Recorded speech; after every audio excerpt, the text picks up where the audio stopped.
Yeah, good day, good morning, everyone. My name is Someshwar. I welcome all of you on behalf of Art of Living organization to योग Vasishtha morning session. नमस्ते, मैं सोमेश्वर आप सभी का art of living संस्था की तरफ से योग वाशिष्ठ के सुबह के सत्र में स्वागत करता हूँ। रोज की तरह आज के सत्र की भी शुरुआत हम लोग 3 बार ओमकार का उच्चारण करके करेंगे। We'll begin our session by chanting Om 3 times. अपने सारे जूम के पार्टिसिपेंट, अपने सारे फेसबुक के व्यूवर्स और अपने सारे यूट्यूब के व्यूवर्स, इन सभी का भी आज के इस सत्र में स्वागत है। आज का अपना विषय रहेगा वशिष्ठ मुनि पाषाण आख्यान में करीब करीब हम लोग 11 और 12 नंबर का जो चैप्टर है उसको हम लोग देखेंगे। तो यहाँ पे वशिष्ठ मुनि संयम का अपने जीवन में प्रयोग करके अलग अलग प्रकार की धारणा बनाते हुए सारे पंच तत्वों का भी अनुभव कर लेते हैं। पृथ्वी तत्व का अनुभव करते हैं, वायु तत्व का अनुभव करते हैं। सारे तत्वों को खुद ही बनकर, खुद ही उसी रूप में अपने आप को देखकर उन तत्वों का सारा अनुभव यहाँ पे करते हैं। तो वो 11 नंबर के चैप्टर में यहाँ पे आता है। फिर अलग अलग तत्व दृष्टि और कल्पना दृष्टि, यह क्या होती है, इसका अपने जीवन में व्यवहारिक दृष्टि से इसका अपने जीवन में क्या उपयोग हो सकता है, उस एस्पेक्ट को भी हम लोग आज देखेंगे।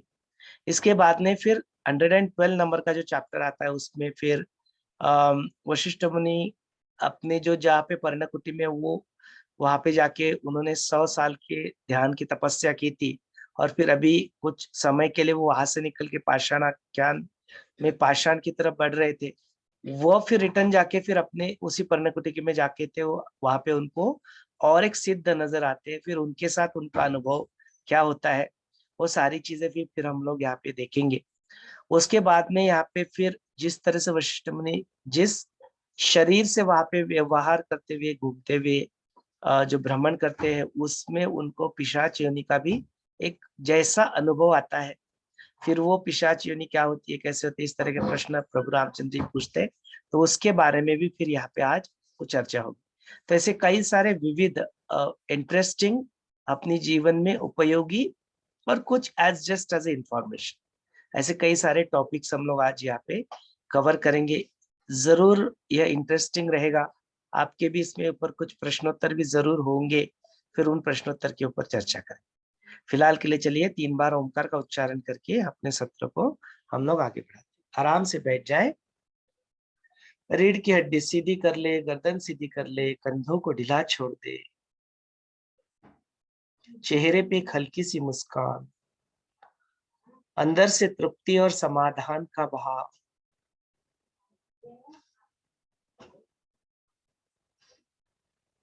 एक गहरी लंबी सांस अंदर ले और सांस के साथ सब कुछ छोड़ दे, सब कुछ छोड़कर खाली हो जाए।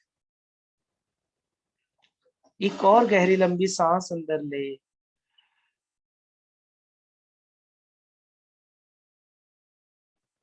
पूरी तरह से छोड़ दे, खाली हो जाए।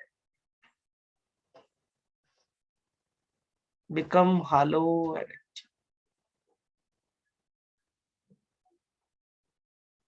ओमकार उच्चारण के लिए गहरी लंबी सांस अंदर ले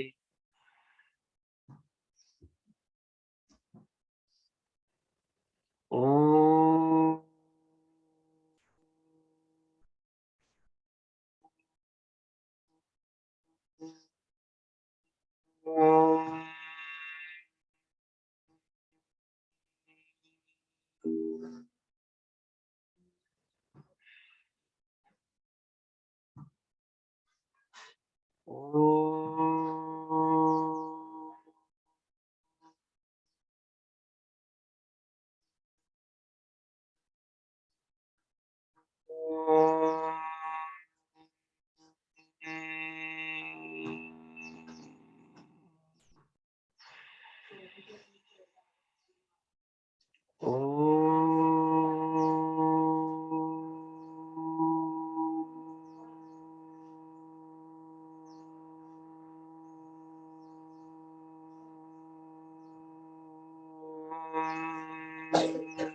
Slowly and gradually you may open your eyes. धीरे धीरे अपनी प्यारी सी आंखें खोल सकते हो।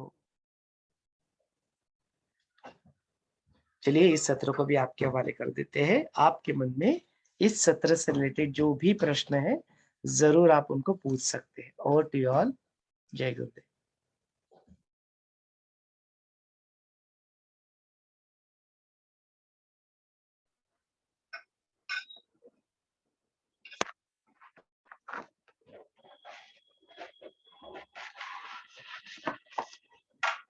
जय गुरुदेव। पाषाण आख्यायिका 11वां जो पार्ट है उसमें वशिष्ठ मुनि पृथ्वी बन गए, जल हो गए, तेज हो गए, वायु हो गए। और सही में जो लेखिका है उनका तो बहुत पढ़ते पढ़ते ऐसे कितना अच्छा लगा कि वो कितने सुंदर उन्होंने उपयोग लिखे। जल कहाँ कहाँ उपयोग आता है, डिटेल इनको मैंने बताई भी पढ़ते पढ़ते। ये भी थी, बेटी भी थी, बाप रे, एक भी नहीं छूटा। कितना सारा वृक्ष में नीचे से ऊपर तक, फूल में, कुछ स्टेम में, पंखुड़ियों में कैसे रहता है और कहाँ कहाँ उपयोग होता है, और उसका स्वभाव भी दिया। फिर से उसके साथ उनका स्वभाव भी वर्णन किया। यानी कितना स्टडी उनका लेखिका का, वायु का भी वैसे, तेज का, पृथ्वी का, यानी पूरा एक भी नहीं छूटा। हमको बहुत सारा उसमें से नॉलेज उसमें से मिला। ये तो मालूम था, पर हमको बोलने के लिए बताए, लिखने के लिए बताए, तो हमको तो इतने सोचते ही नहीं। हाँ हाँ, इन्होंने लिखा है, हाँ ये बराबर है, ये बराबर है, हमको हमारे तो ध्यान में नहीं आया। नहीं, बहुत सुंदर उनका तो, लेखिका ऑथर का तो कौतुक और स्तुति करनी चाहिए। और उसके बाद एक आया कि ये जो उन्होंने वशिष्ठ मुनि ने तेज, पृथ्वी, जल, वायु, इनके सबके अनुभव लिए, ये कैसी प्रोसेस हुई, तो इसका थोड़ा सा स्पष्ट करना कि ये कैसे किया उन्होंने वो प्रोसेस का।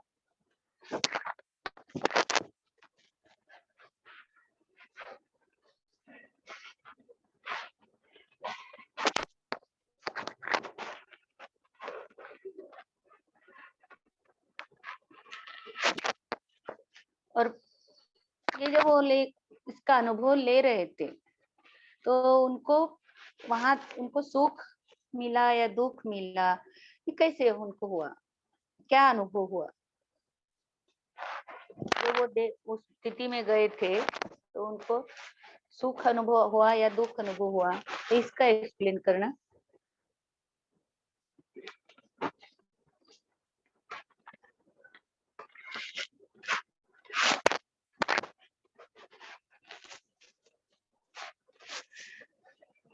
यहाँ राम जी ने वशिष्ठ मुनि को प्रश्न पूछा है, इंद्रिय गोचर स्थूल दगड मातीने युक्त होता कि केवळ मनोमय स्वप्नमय असा तो होता।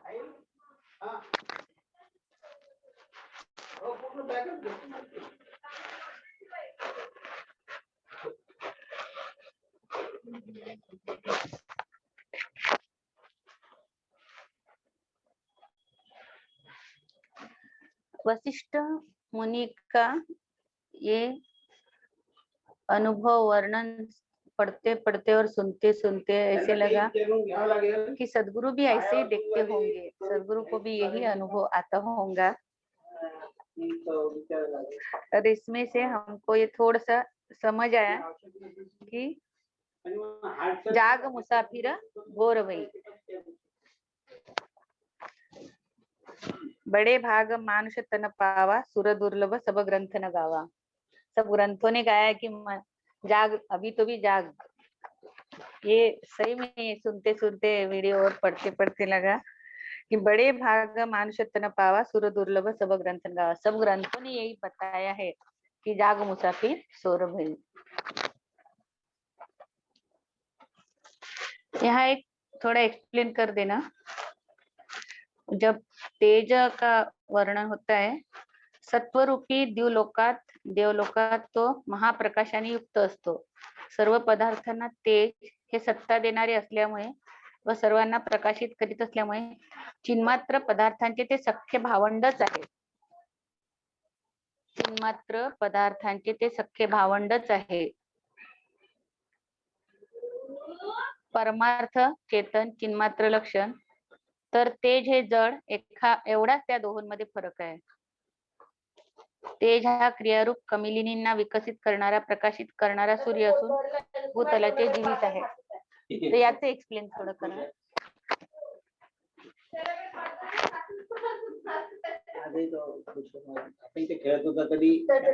नेक्स्ट पढू. हो. अस्मिताची पडी. मी चेतन असताना देखील सुषुप्तीत मी निजलो आहे, असा माझा दृढ भाव झालेला असतो. त्या सुषुप्तावस्थेमुळे प्राप्त झालेले ज्ञान हे जागे झाल्यावर मला काही कळले नाही, या प्रतीतीवरून सिद्ध होणारे जाड्य होय. तथापि त्या अवस्थेतही स्वप्रकाश वस्तू असतेच, कारण ती नसती तर त्या काळी अनुभवलेल्या अज्ञानिकांचे स्मरण कसे झाले असते. तर या 4-5 ओळीचा अर्थ थोडा स्पष्ट करत. कुठे येते ते वर्णन? Page number 647. जीवनमुक्ताच्या आंतरजीवनाचे वर्णन. Second para.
हाँ, अगले कुछ प्रश्न है क्या?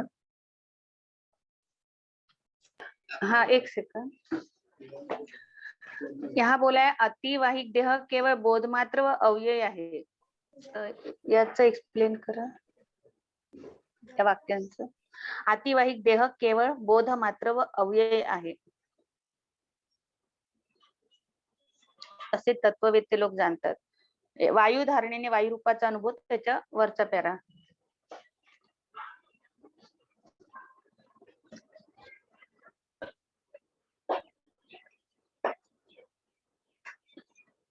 मम्मी बाय स्पीकर वर ठेव म्हणजे एक्सप्लेन लक्षात राहते. बाबा गाडीची चावी घे. मी चालवते. मम्मी पास होतो ना मी.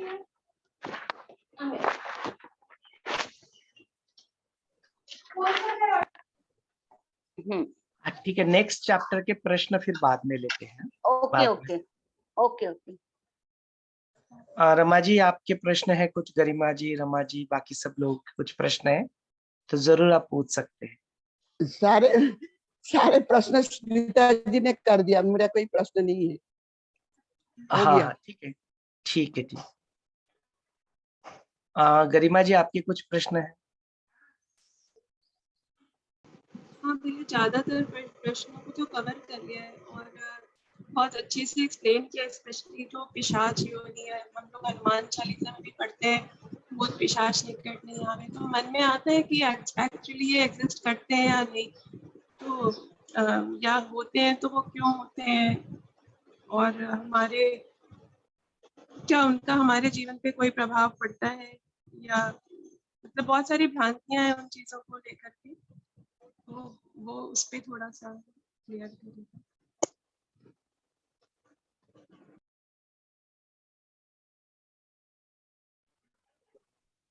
हाँ रमा जी, बोलिए. एक जगह में लिखा है ना, ये पिशाच आदि भी चिरकाल के अभ्यास से आदि भौतिकता रूप को प्राप्त होकर अपने संसार में विहार करते हुए अपनी योनि के भोग्य भोगों से संतुष्ट चित्त हो अवस्थित रहता है. तात्पर्य यह है कि पिशाच देह भी और कुत्सित भोग भी उन्हें अत्यंत अत्यंत प्रिय लगता है, विभत्स नहीं.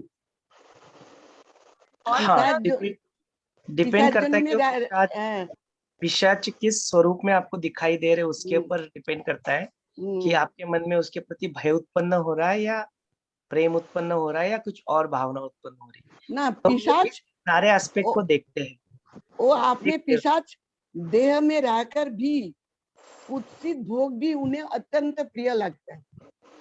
हाँ, कुछ कुछ लोगों को ना वो होता है ना कि जिस तरह से कोई कीड़ा है तो वो कीड़े को सिंहासन पे ऊपर बिठाओ तो नहीं अच्छा लगेगा उसको, वो जो पिग वो है ना, पिग जाके उधर वो इसमें मड़ में खेलेगा कूदेगा तभी उसको अच्छा लगता है। सो दैट इज द योनि, योनि का इफेक्ट है, उसकी वजह से उनको वही चीजें अच्छी लगती है।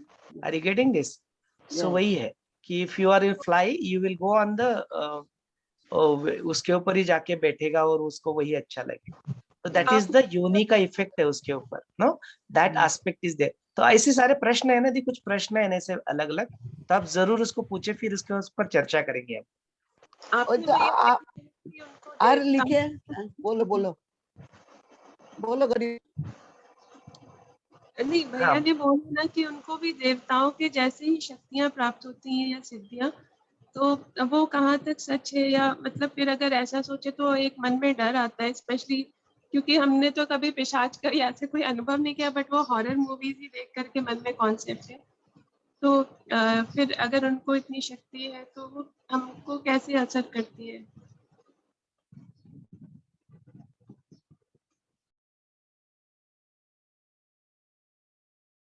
हाँ, मैंने नोट कर लिया प्रश्न, इस एस्पेक्ट को जरूर देखेंगे, बिकॉज ये टॉपिक ही ऐसा है कि at the end of this session और एक हमें प्रश्न भूतों के है। बारे में, रमा जी एक मिनट, I will okay. Come to you. तो ये टॉपिक ही ऐसा है कि at the end of this session हम सब लोग इस सत्र से कोई भय के इमोशन में, भाव में नहीं जाने चाहिए। तो will address all the aspect, सारे एस्पेक्ट को 360 डिग्री व्यू से देखेंगे, ताकि आप यहाँ से आनंदित होके जाए, ना भयभीत। तो उसको जरूर हम लोग यहाँ पे will see all the aspect की क्या क्या है। जैसे भी गरिमा जी ने प्रश्न पूछा कि यहाँ पे हमने सत्र में सुना कि जो पिशाच योनि होती है, तो वन ऑफ द जो देवों की 11 योनि होती है, उसमें से एक योनि पिशाच योनि बताया गया। तो इसीलिए इनके पास भी वैसी सारी सिद्धियां हो सकती है, सबके पास ही होती है ऐसी नहीं। तो उस एस्पेक्ट को भी देखेंगे, और उनके पास, जिनके पास भी होती है, तो फिर वो क्या के लोगों को तकलीफ देते हैं, नहीं देते, क्या देते। यहाँ पे योग वशिष्ठ ग्रंथ में कुछ कुछ चीजें लिखी है, तो उसको हम लोग वैसे ही रूप में देखेंगे। But at the end of the day we have to see that aspect की you are 1,000 time, multiple time, million time more powerful than all this, right? तो आप में भी तो है सब कुछ। तो उस चैतन्य के हिस्से जब आप बन जाते हो तो इन सारी चीजें से उतना डरने की आवश्यकता नहीं। गुरुदेव कई बार इसके बारे में कहते हैं, दोज हु आर मेडिटेटर्स, उसके आसपास भी ये घूमना फिरना भी सोचते नहीं है, they don't even think about all this things. So if you are doing on the path of spirituality, if you are doing all these things, if you are meditator, you don't have to worry about all these things. ये आपको affect नहीं करेगा। तो will see all the aspect, हम लोग सारे aspects को इसको देखेंगे। बट फिलहाल के लिए मैंने उस प्रश्न को यहाँ पे नोट कर लिया। चलिए, और रमा जी आपको कुछ प्रश्न था, आप पूछिए प्रश्न। जो ट्रांसफॉर्मेशन होता है अतिबाहिक देह से आदिभौतिक देह से अतिबाहिक सूक्ष्म देह, और वशिष्ठ जी ने वो ऐसे देवलोक में गए, और देवलोक में जाकर वो उन्होंने पिशाच जैसे अपने आप को देखे, और ये सब लास्ट में रामचंद्र जी जब पूछते हैं उनको कि आप कैसे उस अस्तित्व में कैसे आप ये सब देखे, तो रामचंद्र जी को वशिष्ठ ने बोलते हैं कि वास्तव में तो सभी भूत जातियों पृथ्वी आदि पंचभूत से रहित स्वरूप व्यापी मनोरूप सूक्ष्म देह से युक्त चिदाकाश रूपी है ना। सब उनका डर हटाने के लिए बोलते हैं।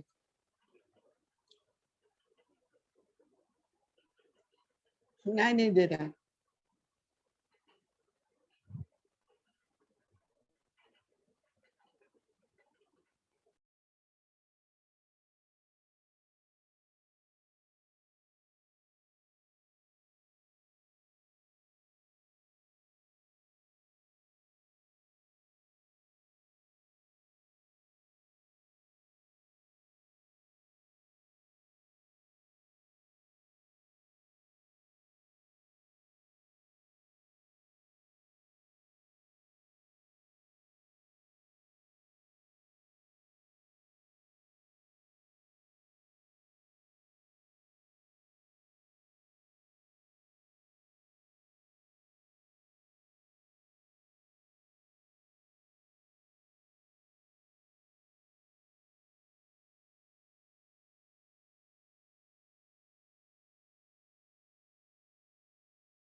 Is there any specific question Rama ji आपका उसके इस टॉपिक के related?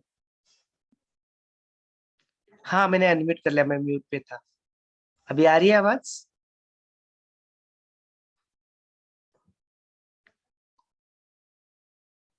M I audible now? आवाज आ रही है? आ रही हाँ हाँ आवाज। ठीक। ओके रमा जी आपका कुछ स्पेसिफिक प्रश्न है क्या इससे रिलेटेड? पिशाच से कोई डर पर नहीं है, कोई कोई ऐसे कोई कंफ्यूजन भी नहीं है। हाँ मैं ठीक है, सोच देन रही इट्स थी कि जो ट्रांसफॉर्मेशन ऑफ आदिभौतिक देह टू अतिबाहिक देह, वो कैसे इतना क्विक पॉसिबल होते हैं? वो आदि आदिभौतिक से अतिबाहिक जो सूक्ष्म देह, हाँ हाँ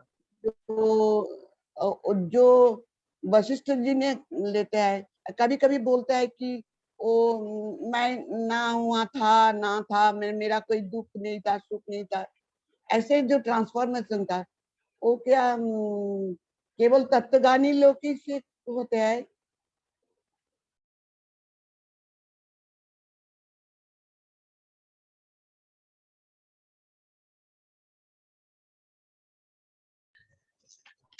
पिशाच का चैप्टर पढ़ते पढ़ते तो पहले तो पिशाच बोले तो डर ही लगता है मन में, पर इतनी क्यूरियोसिटी थी कि आगे क्या बताया ये भी पढ़ने की और सुनने की।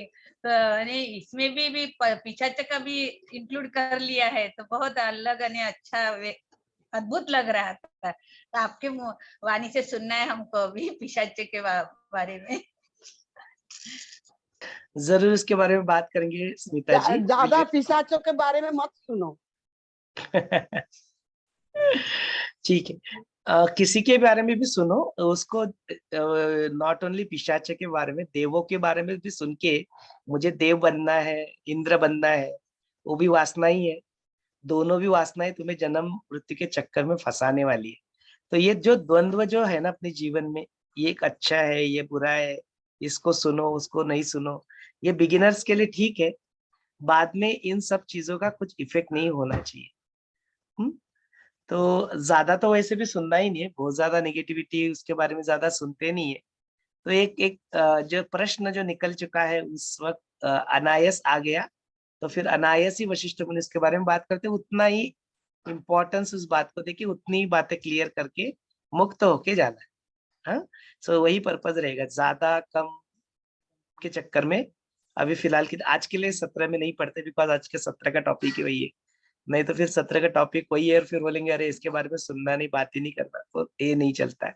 तो आज के सत्र में उसके बारे में सुनना होगा। Will talk about it, let's see कि क्या निकल के आता है। तो अच्छा या बुरा इस तरह से ना देखे सारी चीजों को, जस्ट है ऐसा देखो, रादर देन इट्स गुड और बैड ऐसे नहीं देखो। इट इज जस्ट ऐसा है, ऐसे सुन के फिर उसको ज्यादा बॉदर नहीं करना, जस्ट छोड़ दो उसको। ठीक है, तो लेट अस सी कि क्या है। तो चलिए थोड़ा सत्र को थोड़ा इंटरेस्टिंग बनाने के लिए पहले बैकग्राउंड ले लेते हैं, बिकॉज अदरवाइज क्या होगा, वो बैकग्राउंड नहीं मिलेगा तो वी विल नॉट अंडरस्टैंड कि चल क्या रही है बात। तो यहाँ पे जो वशिष्ठ मुनि जो है,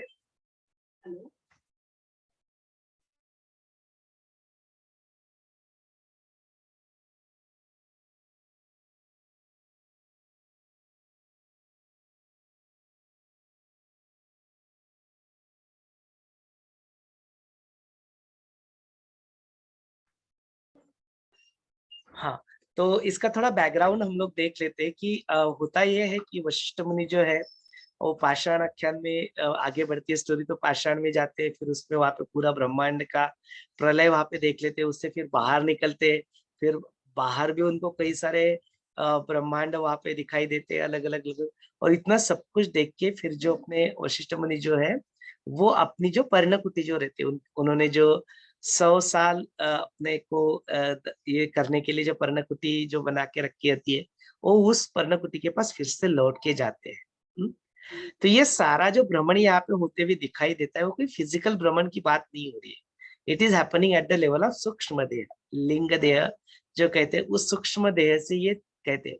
अभी सूक्ष्म देह से या लिंग देह से आज मैं अभी यहाँ पे बैठा हूँ और मुझे लगता है मैं बॉम्बे में बैठा और मुझे अभी दिल्ली ट्रैवल करना है, तो मैं सूक्ष्म देह से ट्रैवल करूंगा तो कुछ समय लगेगा कि मुझे, यहाँ से मैं एक क्षण के अंदर चंद्रमा के ऊपर जाऊंगा, दूसरे क्षण में मैं सूरज के पास पहुंच जाऊंगा, तीसरे क्षण में इस गैलेक्सी की छोड़ के मैं और किसी अंतरिक्ष के किसी और कोने में भी जा सकता हूँ।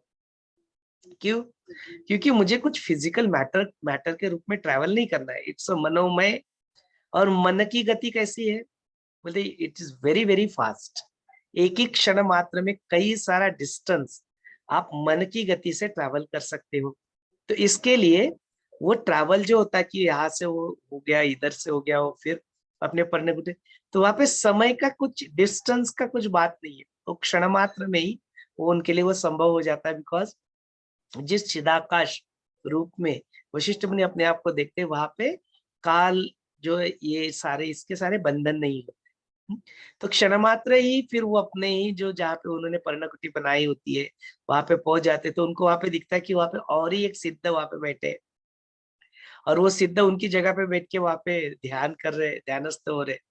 फिर जैसे ही वशिष्ठ मुनि वहां पे जाते ये करते, जो वहां पे आते हैं, उनको उसकी अवस्था से बाहर निकलते थे, बोलते वो वहां से फिर नीचे की तरफ गिर जाते हैं जो सिद्ध होते हैं। और वो सिद्ध गिरते हैं तो उनके साथ वार्तालाप करने के लिए वशिष्ठ मुनि भी उनके साथ साथ फिर वो धरा पे आ जाते हैं।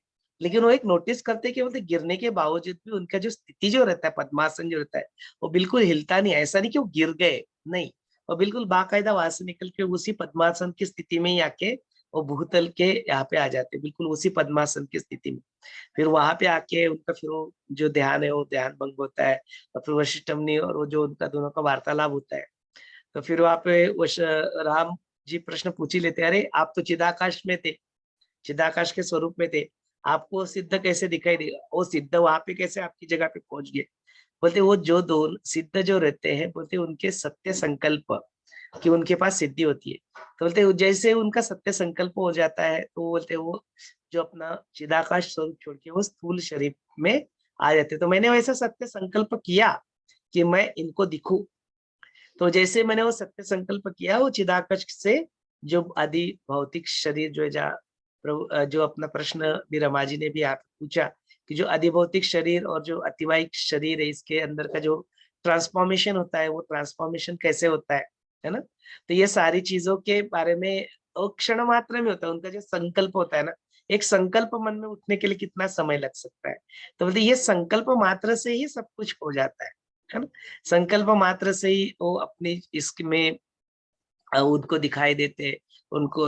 और बोलते वो सिद्ध का भी उसी वक्त वही संकल्प हो जाता है कि मैं इनको दिखाई दूं। तो बोलते इसी की वजह से क्या होता है, हम लोग दोनों क्या करते हैं, एक दूसरे को यहाँ पे दिखाई देने लगते हैं। तो बोलते दोनों के एक दूसरे को दिखाई देने के बाद दोनों के बीच में कुछ वार्तालाप होता है। फिर जो सिद्ध होते हैं वो भी अपने बारे में बताते हैं, या फिर वशिष्ठ मुनि भी उनके साथ वार्तालाप करके फिर वहां से फिर वो जो है वो सिद्धों के साथ, वो जो सिद्ध वहां पे होते हैं उनको छोड़ के फिर वो आगे बढ़ के आगे चले जाते हैं, अपने इंद्र की सभा में चले जाते हैं उसी अवस्था में, उसी अपने अवस्था में।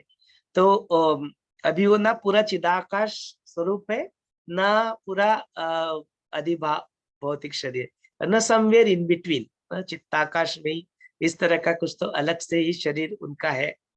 और वो आप इंद्र सभा में जाते हैं तो उनको उसका विस्मरण हो जाता है कि यार I am right now in the अतिवाहिक शरीर। तो उनको ऐसा लगता है वो स्थूल शरीर के जैसे ही व्यवहार वहां पे करने लगते हैं।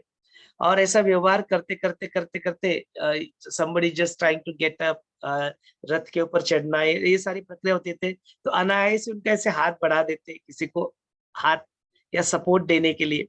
बोलते जैसे ही वो किसी को ऐसे हाथ बढ़ाने के लिए, सपोर्ट बढ़ाने के लिए दे देते हैं, ही रियलाइज कि अरे उनका हाथ तो कोई पकड़ नहीं पा रहा है, people are not able to reach his hand. तो बोलते ऐसे ही करते करते मैंने ना, हे रामा, वहां पे पिशाच योनि का मैंने जैसे अनुभव ही कर लिया। ऐसा नहीं कि वशिष्ठ मुनि पिशाच योनि में गए या ट्रांसफॉर्मेशन हुए, no, it was just he is just saying कि मैंने ऐसा अनुभव किया, जस्ट दैट आई फेल्ट। अरे ये तो ऐसी स्थिति है जैसे पिशाचों की हो जाती है। पिशाच कुछ करना चाहते और उनको हाथ नहीं दे पाते, उनको छू नहीं पाते, वो सामने खाना दिखता है उसको खा नहीं पाते, मतलब ऐसी पिशाचों की सारी स्थिति हो जाती है। तो मेरे को कुछ क्षण के लिए ऐसा लगा पिशाचों जैसा। और जैसे ही उनकी मुख से यह शब्द निकलता है पिशाच, वैसे ही प्रभु रामचंद्र जी होते हैं, वो फिर उस पिशाच के बारे में पूछ ही बैठे कि इन सारे पिशाचों के बारे में, हे वशिष्ठ मुने, आप तो ब्रह्मज्ञानी हो, सर्वज्ञानी हो, तो कृपा करके इस एस्पेक्ट के बारे में भी फिर मुझे एनलाइटन करे, हमें कृपया इसके बारे में बताए। और फिर उसके बाद में वशिष्ठ मुनि उस पिशाच योनि का वहां पे वर्णन करते हुए दिखाई देते हैं। But this all comes under chapter number 112। इससे पहले का जो अपना 111 नंबर का चैप्टर है, यहाँ पे जो वशिष्ठ मुनि है वो अपने अलग अलग जो जिस तरह से जब वो कई सारे प्रकार के ब्रह्मांड वहां पे देखते हैं और उसमें ही फिर वो संयम लगा के अपने जीवन में, हमने कल भी इसके बारे में बात किया, लॉज ऑफ अट्रैक्शन, उसी को धारण करके फिर वो अपने पृथ्वी तत्व में अपने आप को देखते हैं, पृथ्वी रूप में ही अपने आप को देखते हैं और फिर बोलते हैं फिर मेरे साथ ऐसा हुआ, मेरे से ही वो अंकुरित होते हुए मैंने अनुभव किया, सारा पृथ्वी पे भी जो सारा चीज होता है ना, मेरे ही शरीर के ऊपर मैंने कई सारे पर्वतों को और नदियों को बहते हुए देखा। ऐसे कई सारी चीजें फिर वो वहां पे वर्णन करते हैं जैसी चीजें पृथ्वी पे होती है। फिर बोलते आगे चल के ऐसे ही मैंने फिर अपने आप को वायु रूप में देखा, अपने आप को आकाश तत्व के रूप में देखा, अपने आप को तेज के रूप में देखा, और फिर जो सारे जो उसके वर्णन होते हैं, जैसे जल तत्व में देखा तो जल का सारा सारा जो वर्णन आता है कि कहाँ कहाँ पे जल यूज हो सकता है, पीने के लिए यूज होता है, धोने के लिए यूज होता है, नदियों में बहता है, जो अपने सारे रक्त होता है, रक्त बहता है तो भी वो पानी की वजह से, जल तत्व की वजह से, जो सारा जो वृक्ष होता है उस वृक्ष की धमनियों में जो सारे जो रस बहते हैं वो भी जल तत्व की वजह से, जो पर्जन्य जो वृक्ष अपने वर्षा होती है वो भी जल तत्व की वजह से, जो भाप बनती है वो भी जल तत्व की वजह से। तो ऐसे कई सारे जो है उसके जो उपयोग जो जल तत्व के होते हैं वो सारे उपयोगी के बारे में बात करते हैं। Same thing goes true with all the other वायु के बारे में, तो कैसे बहते हैं सारे। तो इसका बेसिकली कोर मतलब क्या है, ऐसी सारी धारणा बनाए कि उसी तत्व में अपने आप को पाने का फिजिकल व्यवहारिक स्वरूप में अपना मतलब क्या है। एक तो होता है संयम, अपने जीवन में हम लोग इससे सीख सकते हैं कि आपके जीवन में जो भी कुछ प्राप्त करना है ऐसी आप धारणा बनाते हो और उसके ऊपर उतना पूरा अटेंशन या 100% अपना देते हो, तो आप भी उस रूप में, आप भी उस स्वरूप को, आप भी उस जो भी आपकी कामना है उसको आपके जीवन में आप हासिल कर सकते हो। इतना पावरफुल टूल है ये संयम होता है। हाँ? तो संयम में एट ए टाइम धारणा, ध्यान और समाधि तीनों अवस्थाओं को एक साथ करके उस लॉज ऑफ अट्रैक्शन को अपने जीवन में यूटिलाइज करके जो भी अपने को प्राप्त करना है वो आप प्राप्त कर सकते हो। अच्छा, ये प्राप्त करने की जो चीज है वो अच्छे इंटेंशन से कोई करेगा तब भी उसको प्राप्त हो जाएगा, बुरे इंटेंशन से करेगा तब भी उसको प्राप्त होगा, लेकिन फिर उसके जो फल है वो दोनों को भी भुगतने पड़ेंगे, है ना। तो बोलते ये वही चीज है कि जो ऐसे अग्नि दिया हुआ है तो उसको आप क्या यूज करते हो वो आपके ऊपर निर्भर करता है। तो ये ऐसे ही है, ये सारी जो सिद्धियां है ये सारी सिद्धियां असुरों के पास भी थी, है ना, क्योंकि उनमें उन्होंने भी तप करके उसको अर्जित कर ली थी, लेकिन उन्होंने उसका यूज दुरुपयोग किया, दूसरों को तकलीफ देने के लिए किया, पावर पाने के लिए किया, तो वही शक्ति उनके लिए फिर विनाशकारी हो जाती है। वही शक्तियां जो कोई अच्छी चीज के लिए हम लोग यूज करते हैं तो वही शक्ति फिर क्या करती है, आपको उपयोगी बन जाती है। तो आपके ऊपर निर्भर करता है कि वो सारी सिद्धियां या कुछ ऐसे भी कुछ आपके जीवन में आप तप करके या जो भी हासिल करते हैं एफर्ट डाल के, पुरुषार्थ करके, लेकिन उसका उपयोग आप सही चीज पे करते हैं तो उसका सही चीज से दोनों फलीभूत अच्छी तरह से होती है, अदरवाइज वो भी आपसे छीन ली जाती है। ये एक एस्पेक्ट है। दूसरा एस्पेक्ट यहाँ पे दिखाई देता है कि जो अपनी जो तीन प्रकार की दृष्टियां यहाँ पे हमने देखी। एक तो बोलते हैं कल्पना दृष्टि, दूसरी बोलती है तत्व दृष्टि और तीसरी बोलती है व्यवहारिक दृष्टि। तो बोलते हैं ये तीनों दृष्टियों का अपने जीवन में होना आवश्यक है। कैसे, जैसे भी अभी कुछ हो गया, कुछ वहां पे अनबन हो गई, किसी ने कुछ अलग से ओपिनियन बना दिया या अलग से कुछ कह दिया, उस वक्त उसके पीछे अपने को दुखी मानने की जगह पे या अपने को पूरी तरह से उसमें उलझाने की जगह पे उस ओपिनियन में अटकने की वजह से, यदि उस वक्त उस सिचुएशन को या उस व्यक्ति वस्तु परिस्थिति को आप तत्व की दृष्टि से देखते हैं तो फिर क्या होता है, आपको द्वंद्व नहीं रहेगा आपके जीवन में। You will be able to go beyond जो दिखता है, परसेप्शन जो है उसके परे जाके आप उस स्पिरिचुअल एंगल को लाते हो, वो तत्व दृष्टि को लाते हो, तो आपको फिर पता लगेगा इट्स ऑल वन सेम चैतन्य ना। तो उससे उससे उत्पन्न वाले दुखों में आप फंसोगे नहीं, you will not get attached there. ये हो गई तत्व दृष्टि। देन बोलते किसी भी चीज को तुम कल्पना दृष्टि से यदि देखते हो तो फिर कल्पना दृष्टि से ये जगत तुम्हें सारा सत्य लगेगा।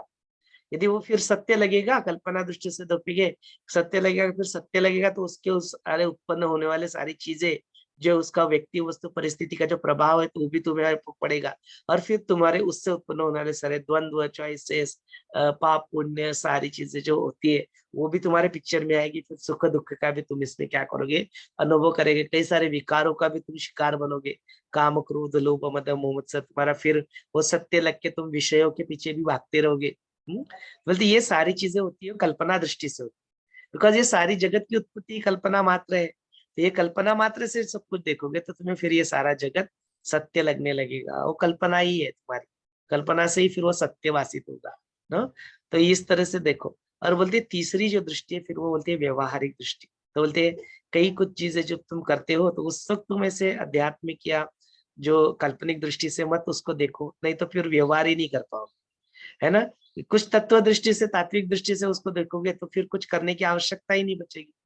यदि तुम फिर उसको काल्पनिक दृष्टि से देखोगे तो कुछ करने का मन नहीं करेगा, फिर बोलेंगे अरे इट्स मिथ्या, कल्पना ऐसे। तो तुम्हारा पुरुषार्थ जो तुम्हें करना है वो पुरुषार्थ तुम कर नहीं पाओगे। तो इसके लिए उस वक्त तुम्हें व्यवहारिक दृष्टि से देखना पड़ेगा। तुम मार्केट में जाओगे, वहां से बोलेगे सब्जी है, काल्पनिक है, उठा लो। वो बोलेगा काल्पनिक है, मेरे को काल्पनिक पैसा दे दो, फिर वो व्यवहार नहीं छोड़ेगा। तो वहां पे तुम्हें व्यवहारिक रूप से ही देखना पड़ेगा। अरे नहीं, मैंने 100 की नोट दी, 20 रुपए का सामान लिया, अरे काल्पनिक है, छोड़ो, 80 रुपए लेने की जरूरत नहीं है, छोड़ो, काल्पनिक है। अरे नहीं, तत्व है, मेरे हाथ में रहा पैसा क्या और उसके हाथ में रहा, क्या फर्क पड़ता है, कोई फर्क नहीं पड़ता। चलो भाई, मेरे पॉकेट के 1000 रुपीज आप रख लो, ये पॉकेट और वो पॉकेट ठीक ही है, एक ही है, तत्विक दृष्टि से। बोलते ये ऐसा सब कुछ आपका कल्पना दृष्टि और आपकी तात्विक दृष्टि व्यवहार में नहीं चलेगी। तो व्यवहार में कुछ करने जाओ तो व्यवहार करो। आर्ट ऑफ लिविंग के टीचर हो, मन में दया आएगी, ये करुणा आएगी, चलो कोर्स चल रहा है, सबको बिठाओ कोर्स में फ्री में। बोलते नहीं, तो वहां पे तुम्हारा व्यवहार जो है व्यवहार करो। वहां पे जो तुम्हारा डोनेशन हो डोनेशन लो, इसलिए नहीं कि तुम्हें पैसों की जरूरत है, पैसा तो तुमको वैसे भी नहीं मिलता, वो ऑर्गेनाइजेशन को चलाता है, इसलिए पैसा नहीं लेना है। वहां पे स्वार्थ के लिए पैसा नहीं लेना है, पैसा इसलिए लेना है कि वो पैसा देगा तो वो 10 दिन 5 दिन जो भी तुम्हारा कोर्स है उसमें बैठेगा, बिकॉज वो अभी तक उसके पूरा उसका खुल नहीं चुका है, अभी तक भी उसका पैसों का मोह नहीं छूटा है। वो उससे को पूरे वसूल करने के लिए वो तुम्हारे साथ रहेगा, तुम्हारे साथ रहेगा, उस कोर्स में बैठेगा तो उसका कल्याण हो जाएगा, इसलिए पैसा लो। ये व्यवहार है, माने व्यवहार करते भी माने स्वार्थ भी और परमार्थ भी दोनों।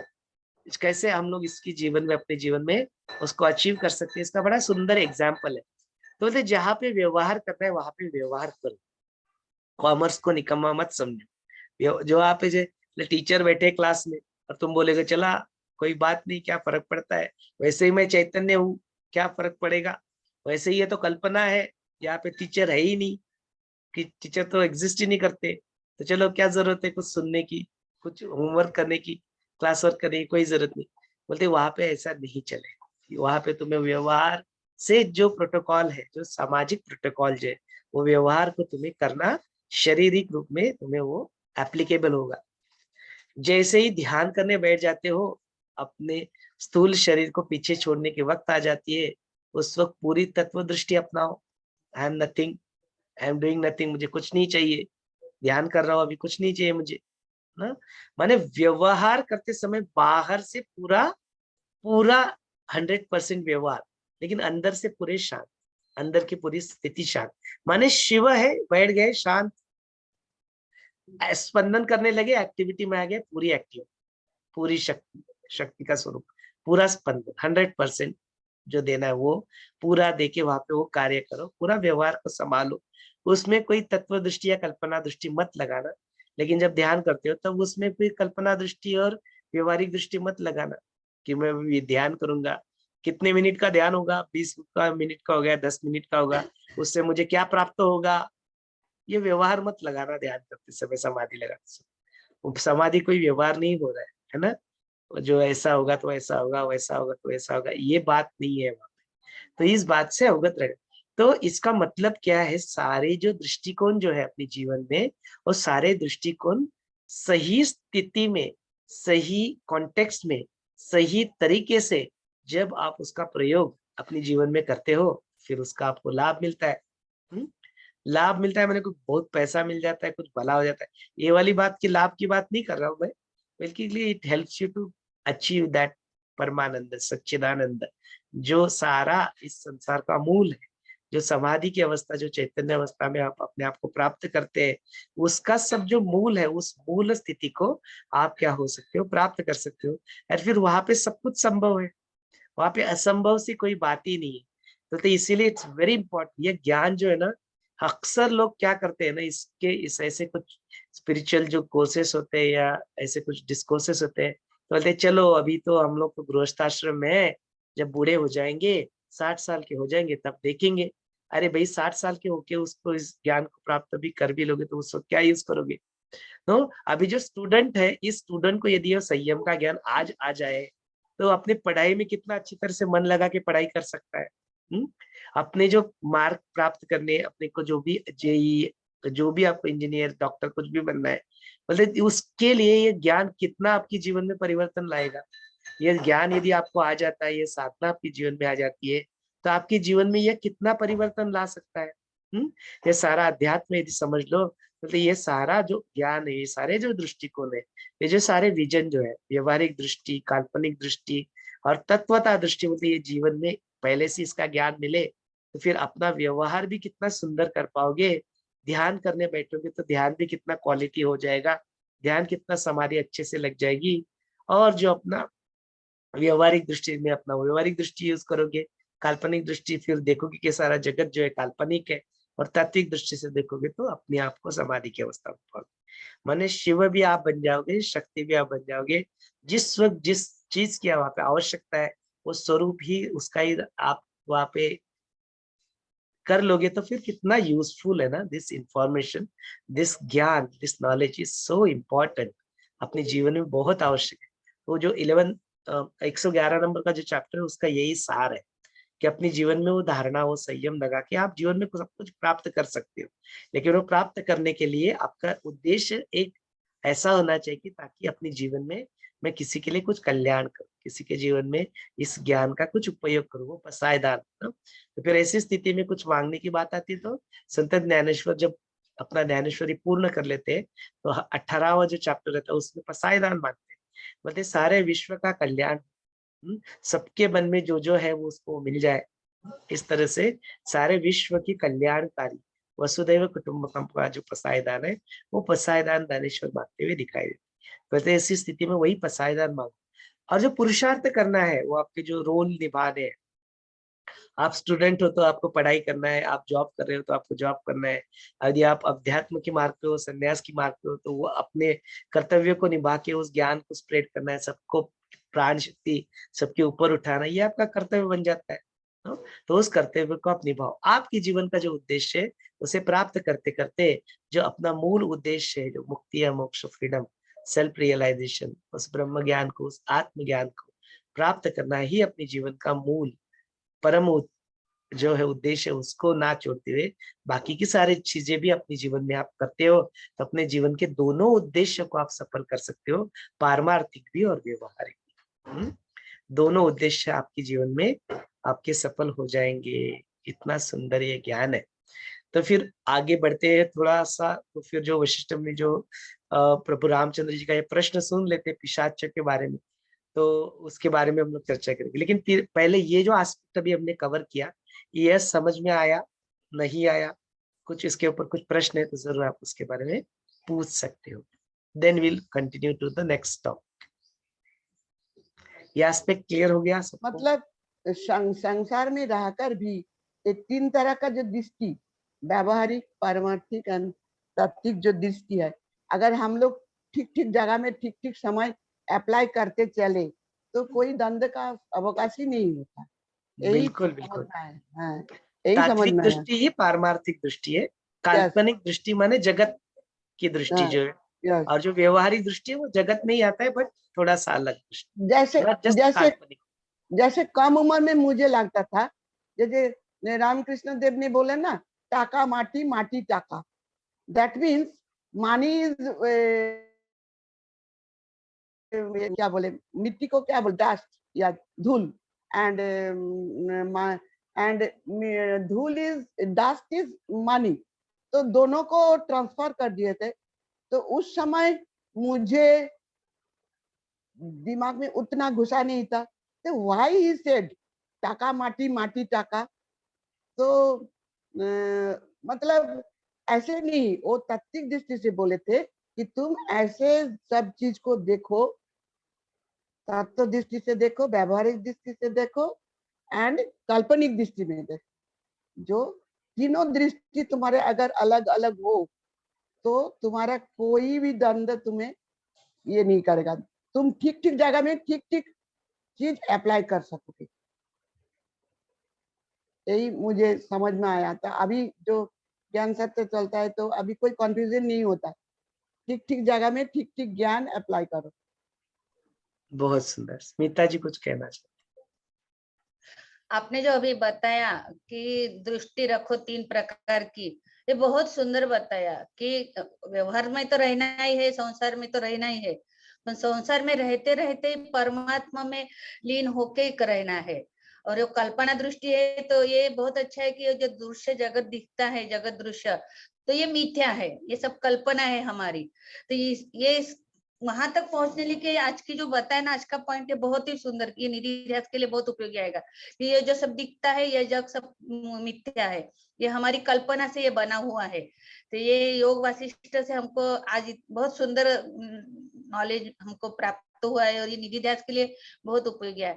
और एक दूसरी बात जो आपने बताई कि यंग, और ये यंग के लिए, ओल्ड के लिए, सारे एज के लिए उपयोगी है ये। क्योंकि जब उम्र ज्यादा बढ़ जाती है तो हम नहीं पढ़ सकते, मन नहीं लगता, व्याधि में मन लगता है कि धड़धड़ हो रही है, बुखार चढ़ गया है, बीपी बढ़ गया, जो भी व्याधि है उसमें। तो फिर ये अध्यात्म वाली चीज सुनने में, पढ़ने में भी इंटरेस्ट नहीं आता, मन नहीं लगता, क्योंकि वही वही, और फिर इच्छा वासना तो पकड़ के रहती है। तो ये जो यंग में भी काम आता है, ओल्ड एज में भी काम आता है, और पहले से शुरू करे तो फिर बाद में तो कल जैसे आपने बताया तो अपनी धारणा जैसे कर ली है तो फिर समाधि आती है, और अपना जो विचार है, जो संयम आता है, तो ये शुरू से जो अपना प्रवास ट्रैवलिंग चलते रहेगा तो लास्ट में जो है तो द्वंद्व हमारा खत्म हो जा सकता है। तो ये बहुत सबके लिए जरूरी है, सबके काम के लिए ये जो है। आज जो हम देखते हैं कि लोग कितने डिप्रेशन में आते हैं, फ्रस्ट्रेशन आ जाता है, क्योंकि इच्छा वासना तो बढ़ती जाती है और आदि व्याधि तो छुट्टी नहीं है। पर इसमें सब में रह के भी हम लोग कैसे शांत रह सकते हैं, समाधानी वृत्ति आ सकती है, और उसके साथ परमार्थ जो है वो भी हम आत्मा में रह के, आत्मा में रह के, आत्मा ही सब विश्वव्यापी है। ये बहुत आज का बहुत सुंदर लगा, मुझे बहुत अच्छा लगा। Thank you so much Someshwar ji. जय गुरुदेव। जय गुरुदेव। चलिए, और किसी को अपने आप को ना, इसके बारे में व्यक्त करना है तो यू मेरे अनुभव थोड़ा दूसरा है। जैसे हम लोग जब कम उम्र में होता है, ज्यादातर संसार में एंटेंगल्ड होता है, बच्चे, पति, ससुर, सास, सबको देखना पड़ता है। लेकिन आफ्टर जब हम लोग वानप्रस्थ में घुस जाते हैं, संसार धर्म का जब वानप्रस्थ में हम लोग घुस जाते हैं, तो हम लोग को फ्री होना चाहिए। वो उनके परिवार वो करे, उनके खाली समय के समय हम हेल्प करें। ऐसे नहीं है कि उनके परिवार में हम घुस जाए। हम दोनों, अब मुझे मतलब ब्रेन और हल्का लग रहा है, पढ़ने को और ज्यादा मन होता है। ये मेरा अनुभव है। एकदम सही बताया, बिल्कुल सही बताया। ये पॉइंट सबके लिए बहुत जरूरी है। और मैं दूसरा अनुभव जैसे अपना शेयर करती हूँ कि अभी अपना जो प्रारब्ध है वो तो अपने को कर्म यानी कार्य तो करना है, तो कर्म छोड़ के कार्य में रहना है। तो अपना संसार में तो अपनी अपनी अलग अलग जिम्मेदारी है, पर वो जिम्मेदारी करते करते भी मन हल्का लगता है, और फिर ऐसे नहीं लगता कि मुझे ये सत्र सुनने को नहीं मिल रहा है, ये मुझे इसमें इन्वॉल्व नहीं होते रहा, ये मुझे यही काम करना पड़ता है घर का वगैरह, ये बिल्कुल मन में आता ही नहीं है। कि मन स्थिति जो है ना अभी एकदम शांत हो गई है, चल रहा है, ये अपना प्रारब्ध है। और इसी में भी हम लोग सुख और आनंद जो आत्म तत्व में है, द्वंद्व विरहित जो है, वासना रहित, तो वो अनुभव लेने के लिए बहुत ये काम आ रहा है, बहुत बहुत सुंदर काम आ रहा है। क्योंकि अपना अपना प्रारब्ध, अपने अपने कार्य तो करना ही है, जिम्मेदारी है जो अपनी है तो निभानी है, पर वो निभाते निभाते दोनों एक साथ साइमल्टेनियसली पैरेलल चल रहा है। Thank you so much Someshwar ji. ये बहुत सुंदर है। तो मैंने कैसे होता है ना कि सारी चीजें एप्लीकेबल है, तो ये सारी चीजें एप्लीकेबल है। ऐसे भी लोग हैं जो बचपन में है, ऐसे भी लोग जो तारुण्य अवस्था में, ऐसे भी लोग जो वार्धक्य है, ऐसे लोग हैं जो अब तीनों अवस्थाओं में भी इसमें नहीं है ज्ञान, ऐसे भी लोग हैं जो तीनों अवस्थाओं के भी ज्ञान में है। तो सबके लिए जो ज्ञान में है उनको सारी अवस्थाओं में इसको लाभ हो रहा है, और ऐसे लोग हैं जो तीनों अवस्था में होने के बाद भी लाभ नहीं हो रहा है। तो you will find all the aspect. ऐसे भी लोग जो संन्यास लेके फिर भी अभी तक सही चीजें समझ में नहीं आई, बिकॉज संन्यास का सही मतलब नहीं समझ में आया, इसकी वजह से उसमें फंस गए, है ना। तो अभी तक प्रोबेबली किसी के जीवन में वो गुरु होने चाहिए, वो गुरु ही नहीं आए, तो ज्ञान ही नहीं आया फिर। तो ये सारे संभव पॉसिबिलिटीज एंडलेस है ना, अलग अलग अलग अलग प्रकार की पॉसिबिलिटीज चारों आश्रमों में हमको दिखाई देती है। तो अपना तो ये है कि चारों के चारों आश्रम को रोज ये अपने जीवन में लेके आओ। तो इस ब्रह्मचर्य आश्रम का सुबह 9 बजे तक 10 बजे तक पालन करो, 10 बजे बाद 6 बजे तक अपना गृहस्थाश्रम का पालन करो, 6 बजे से 9 बजे तक अपना ये करो वानप्रस्थाश्रम, और 9 बजे के बाद सो जाओ आराम से, अपना पूरा संन्यास ले लो। तो चारों आश्रम को रोज पालन करो, रोज के रोज, every single day. Don't have to wait for ये साल, इतने साल, उतने साल, एवरी डे फॉलो दिस। ना किसी भी अवस्था में आप हो, कि ये आपके एज के हिसाब से किसी भी अवस्था में आप हो, तब भी ये चारों आश्रमों को रोज आप फॉलो करते हो, तो फिर वो उसके सारे लाभ भी आपको मिलेंगे। यहाँ पे प्रश्न पूछा गया कि जब वशिष्ठ मुनि जब ये सारे अपनी धारणाएं करते हैं और पृथ्वी तत्व, जो जल तत्व, आकाश तत्व, ये सारे तत्वों को अनुभव करते हैं, तो उनको सुख का अनुभव होता है, दुख का अनुभव होता है। बोलते वो उस लेवल पे जब मैं इसको करता हूँ तो मुझे ना सुख का अनुभव होता है ना दुख का अनुभव होता है। बस होता है कि ऐसे जल तत्व बन के मैंने ये किया, दैट्स इट। और जल को जब है अपने को कुछ, जो अग्नि है वो अग्नि कुछ दिया में बैठ बन के, जब वो दिया बन के प्रभु के सामने पूजा के रूप में वहां पे बैठता है, तो उसको परमानंद के आनंद होता है, या किसी का शरीर वो जलाता है तो उसको दुख होता है। बोलते ऐसे कुछ नहीं है, अग्नि तत्वों को कुछ नहीं है लेना देना। और जो पानी है, वो पानी सुनामी के रूप में आपको बह रहा है, बहा के लेके जा रहा है, या पानी किसी की तृष्णा शांत करना है, उसमें पानी का कोई स्वारस्य नहीं है। पानी को ना अच्छा लगता है ना बुरा लगता है, ना सुख होता है ना दुख होता है। तो वैसे ही वशिष्ठ मुनि कहते हैं, मैं ऐसी स्थिति में मैंने उसका अनुभव किया जहाँ पे it was just an experience of that, nothing else. कुछ भी उसके प्रति ऐसा अच्छा या बुरा, ये स्थिति को मैंने ये सारे जो तत्वों को मैंने अनुभव किया था, उसमें ऐसी कोई स्थिति नहीं थी कि मुझे अच्छा या बुरा, या मुझे सुख या दुख ऐसा कुछ लगा। नहीं, बोलते दोनों की भी कोई बात नहीं थी। मैंने जस्ट उसको just as it is, no as it is, पूरा स्वीकार रुक करके, बोलते उसको मैंने जस्ट अनुभव किया। There was no element of अच्छा या बुरा, या सुख या दुख, या पाप या पुण्य, ऐसी कोई स्थिति वहां पे नहीं थी। अग्नि किसी के शरीर को जला देता है या किसी के घर को जला देता, तो अग्नि को पाप नहीं लगता, बिकॉज उसने जस्ट और जस्ट अपना स्वभावगत जो उसका नियति है उसको निभाया, तो उसका पाप नहीं लगता। यही चीज कर्कटी राक्षसी के साथ भी होती है, और कर्कटी राक्षसी को भी यही लगता है, अभी तो मैं अभी आत्मज्ञानी बन के चुकी हूँ, जीवन मुक्त बन चुकी हूँ, तो मैं दूसरे प्राणियों को कैसे मार के खाऊं, पाप लग जाएगा। बोलते नहीं, कोई पाप नहीं लगेगा। वो तुम्हारे स्वभावगत जो है, वो जो वाघ है, जो टाइगर है, वो लायन है, वो अपनी जीवन में जाके किसी को वो खाता है उसको, तो उसको पाप नहीं लगता है वो, बिकॉज वो उसका उसका जीवन वैसा है, उसको वैसे ही बना गया, उसके शरीर दृष्टि वैसे, वो गवत नहीं खा के जिंदा रह सकता है ना। तो उसको वो पाप नहीं लगता इन सारी चीजों, वो का जो प्रारब्ध से प्राप्त हुई सारी चीजों को जो करता है रहता है, उनको अपने जीवन में उसका पाप पुण्य नहीं होता है। बस आप अंदर से खाली होने चाहिए, वो चित्त के ऊपर उसके प्रभाव या ये नहीं पड़ने चाहिए। तो अपनी अपनी जो कार्य जो है अपने प्रारब्ध के अनुसार, अपना शरीर है उसके अनुसार यदि आप करते हो, तो उसका आपको पाप पुण्य नहीं होता है। ये बात, इससे ये बहुत इंपॉर्टेंट पॉइंट यहाँ पे अपने को सीखने को मिलता है ना, ये धारणा वाला जो है, और जो होता है, तो बोलते मैंने उसे धारण कर लिया, और उसमें पाप पुण्य के सुख दुख की कोई बात ही नहीं थी, for just being that's it. उसके सारे अनुभव मैंने वहां पे किए, लेकिन वो सारे अनुभव करते करते मुझे उस विराट स्वरूप का भी एक अनुभव अपने जीवन में आया, कि कैसे ना सारा सेम चैतन्य कैसे अलग अलग तत्वों से अपने आप को यहाँ पे व्यक्त करता है। फिर यहाँ पे प्रभु रामचंद्र जी पूछते हैं कि सब आपने जब वो उसको अनुभव किया तो वो इंद्रिय को जो अगोचर था वो मनोमय स्थिर या स्थूल शरीर से आपने सब अनुभव किया? तो बोलते ये सारा चीज मैंने उस चिदाकाश के स्वरूप में, चैतन्य के स्वरूप में जो होता है, वो चित्त के स्वरूप में, वो लिंग देह के स्वरूप में ही मैंने उसको अपने जीवन में क्या किया, एक्सपीरियंस किया। उसमें स्थूल स्थूल शरीर की कोई एक्सपीरियंस की कोई बात ही नहीं थी। उनका स्थूल शरीर तो उधर बैठा था ध्यान करते हुए। देन उसके बाद बोलते गुरु की दृष्टि भी क्या ऐसी होती है? बोलते हाँ हाँ, गुरु की दृष्टि भी ऐसी होती है।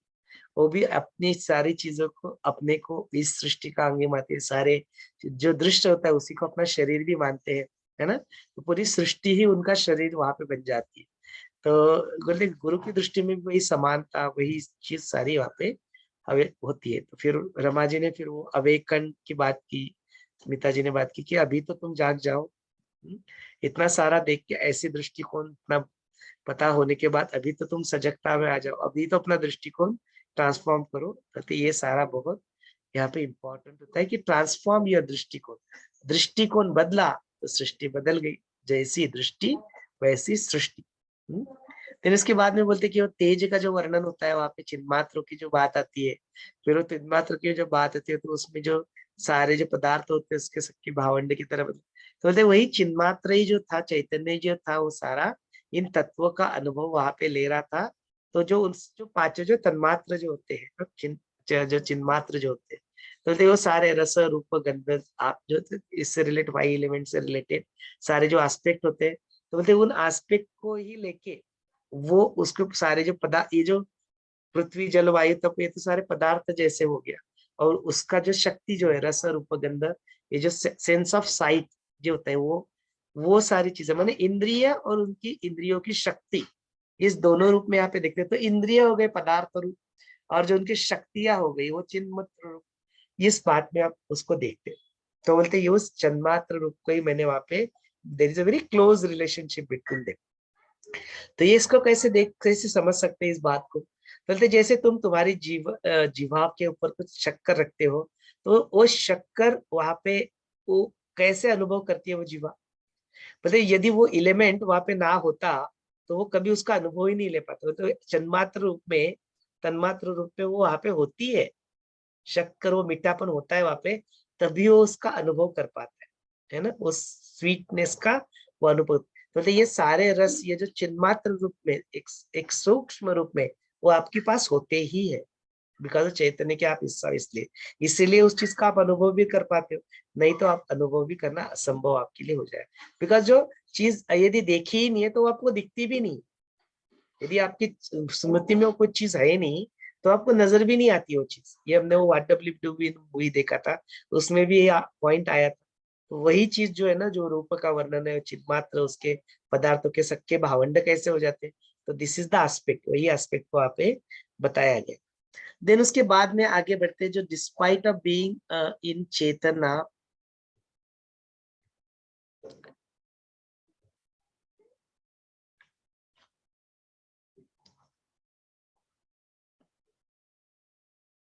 डिस्पाइट ऑफ बीइंग इन चेतन अवस्था, वशिष्ठा फील्स इन सुषुप्ति अवस्था। हाँ, तो ये बात तो कई बार आई है कि कैसे वो अपने आप को चैतन्य अवस्था में होने के बावजूद भी वाई ही फील्स लाइक सुषुप्ता। तो उनके जीवन मुक्त के जो व्यवहार जो जीवन में होते रहते हैं, वो बिल्कुल सोए हुए इंसान की बातें होते हैं। माने वो व्यवहार करते हैं, एक्शंस लेते हैं, लेकिन उनके चित्त के ऊपर उसका कोई प्रभाव नहीं होता, क्योंकि उससे उनको कुछ प्राप्त करना होता है या कुछ छोड़ना होता है। ये दोनों भी स्थितियां नहीं होती, अच्छा भी नहीं, बुरा भी नहीं, पाप भी नहीं, पुण्य भी नहीं, द्वंद्व ही खत्म हो चुका होता है। तो इसके लिए जब द्वंद्व भी अपने जीवन में खत्म हो जाता है, तो बिल्कुल वो एक कहने की बात है कि जैसे सोए हुए इंसान की बात है, एक सुषुप्ति अवस्था जैसा ही वो क्या करते हैं, अपने व्यवहार करते हैं, उनका उनके चित्त के ऊपर कोई इंप्रेशन ही नहीं बनता, माने कोई कर्म ही नहीं बनता। इस तरह से वो व्यवहार करते हैं। इसलिए उस स्थिति को जो है जो कि जागृत अवस्था में भी सुषुप्ति अवस्था जैसा व्यवहार करना। सुषुप्ति अवस्था में कैसे व्यवहार करता है कोई? कुछ कहो तो कुछ प्रभाव पड़ता है क्या? उनको गाली दो या कोई फर्क नहीं पड़ता, उनकी तारीफ करो कोई फर्क नहीं पड़ता। दोनों भी स्थिति उनके लिए सेम है। वही स्थिति को यहाँ पे सुषुप्ति अवस्था को भी ये लोग जागृत अवस्था में भी वैसे ही व्यवहार करते हैं। वही चीज वहां पे एक्सप्लेन की। फिर उसके बाद बोलते हैं अतिवाहिक शरीर इज ओनली बोध रूप एंड अव्यय। तो बिल्कुल ठीक है ये बात, जो अपना जो अतिवाहिक शरीर है वहां पे पदार्थ करके कुछ है नहीं, ऐसा मैटर करके कुछ है नहीं, बोलते इट इज जस्ट बोध रूप, नो, जस्ट सूक्ष्म देह है वो। अतिवाहिक शरीर सूक्ष्म रूप है, लिंग देह में होता है, सिर्फ एक बोध रूप में ये होता है, जिसको हम लोग चित्त कहते हैं ना, मन बुद्धि स्मृति और जो अहंकार ईगो सेल्फ जो होता है, वो अतिवाहिक शरीर उसको कहते हैं। बोलते वो अतिवाहिक शरीर कहीं पे ढूंढने निकलोगे तो मिलेगा नहीं तुम्हें, ऐसे फिजिकली कभी मिलेगा ना, वो सिर्फ एक बोध स्वरूप ही होता है। व्यय, व्यय माने ये, और अव्यय, अव्यय माने जो इसके साथ नहीं है, इसलिए अव्यय कहते हैं। देन उसके बाद में पिशाच और उसका पर्पस और एनी इफेक्ट और भ्रांति। फिर गरिमा जी का ये प्रश्न पिशाच के बारे में आते हैं, तो उसका थोड़ा सा हम लोग बैकग्राउंड ले लेते हैं। तो यहाँ पे वशिष्ठ मुनि प्रभु रामचंद्र जी को बताते हैं कि ये जो पिशाच योनि जो है, उसका जस्ट मैंने एक सिमिलर अनुभव किया, लाइक अनुभव किया, जब मैं इंद्र की सभा में था और मैंने किसी को कुछ हेल्प करना चाहा, लेकिन किसी को कुछ मैं वहां पे हेल्प ही नहीं कर पाया, बिकॉज मेरे स्थूल शरीर में नहीं था, मैं सूक्ष्म देह से था, शरीर में था, और वहां पे भी पिशाच योनि जैसे ही मैंने वहां फिर अनुभव किया। फिर प्रभु रामचंद्र जब पूछते कि ऐसे पिशाच योनि होती है क्या, होती है तो कैसे होती है, या फिर पिशाच यदि होते हैं तो उनके अलग अलग प्रकार के आकार रूप क्या होते हैं, उसके बारे में कृपा करके मुझे बताए, थोड़ा इंटरेस्टिंग टॉपिक है, बताए, मतलब भूतों के बारे में, इसके बारे में, पिशाचों के बारे में। भूत माने पिशाच, भूतों को ही पिशाच यहाँ पे कहा जाता है। अपने पंच महाभूतों को वहां पे उनको भी भूत ही कहा जाता है ना।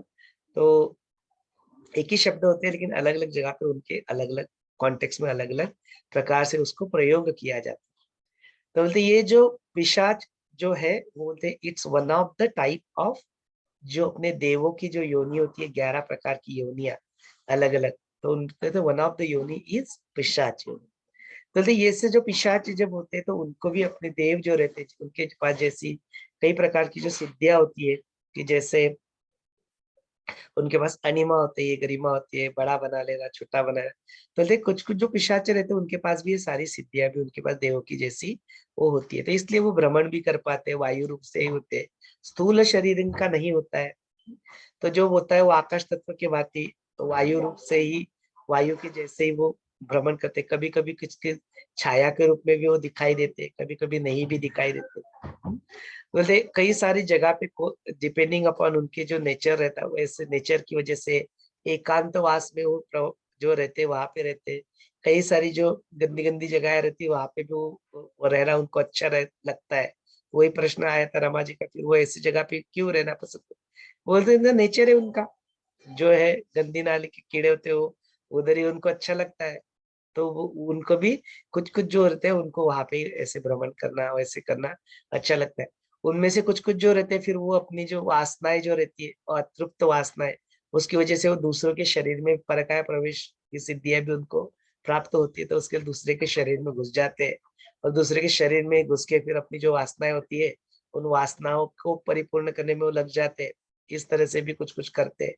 देन उसके बाद में जो कुछ जो होते हैं पिशाच जो होते हैं, कि जो यदि उस व्यक्ति के वैसे कर्म रहेंगे, वैसे प्रारब्ध रहेंगे, तो उसके प्राणों को भी वो हर लेते हैं।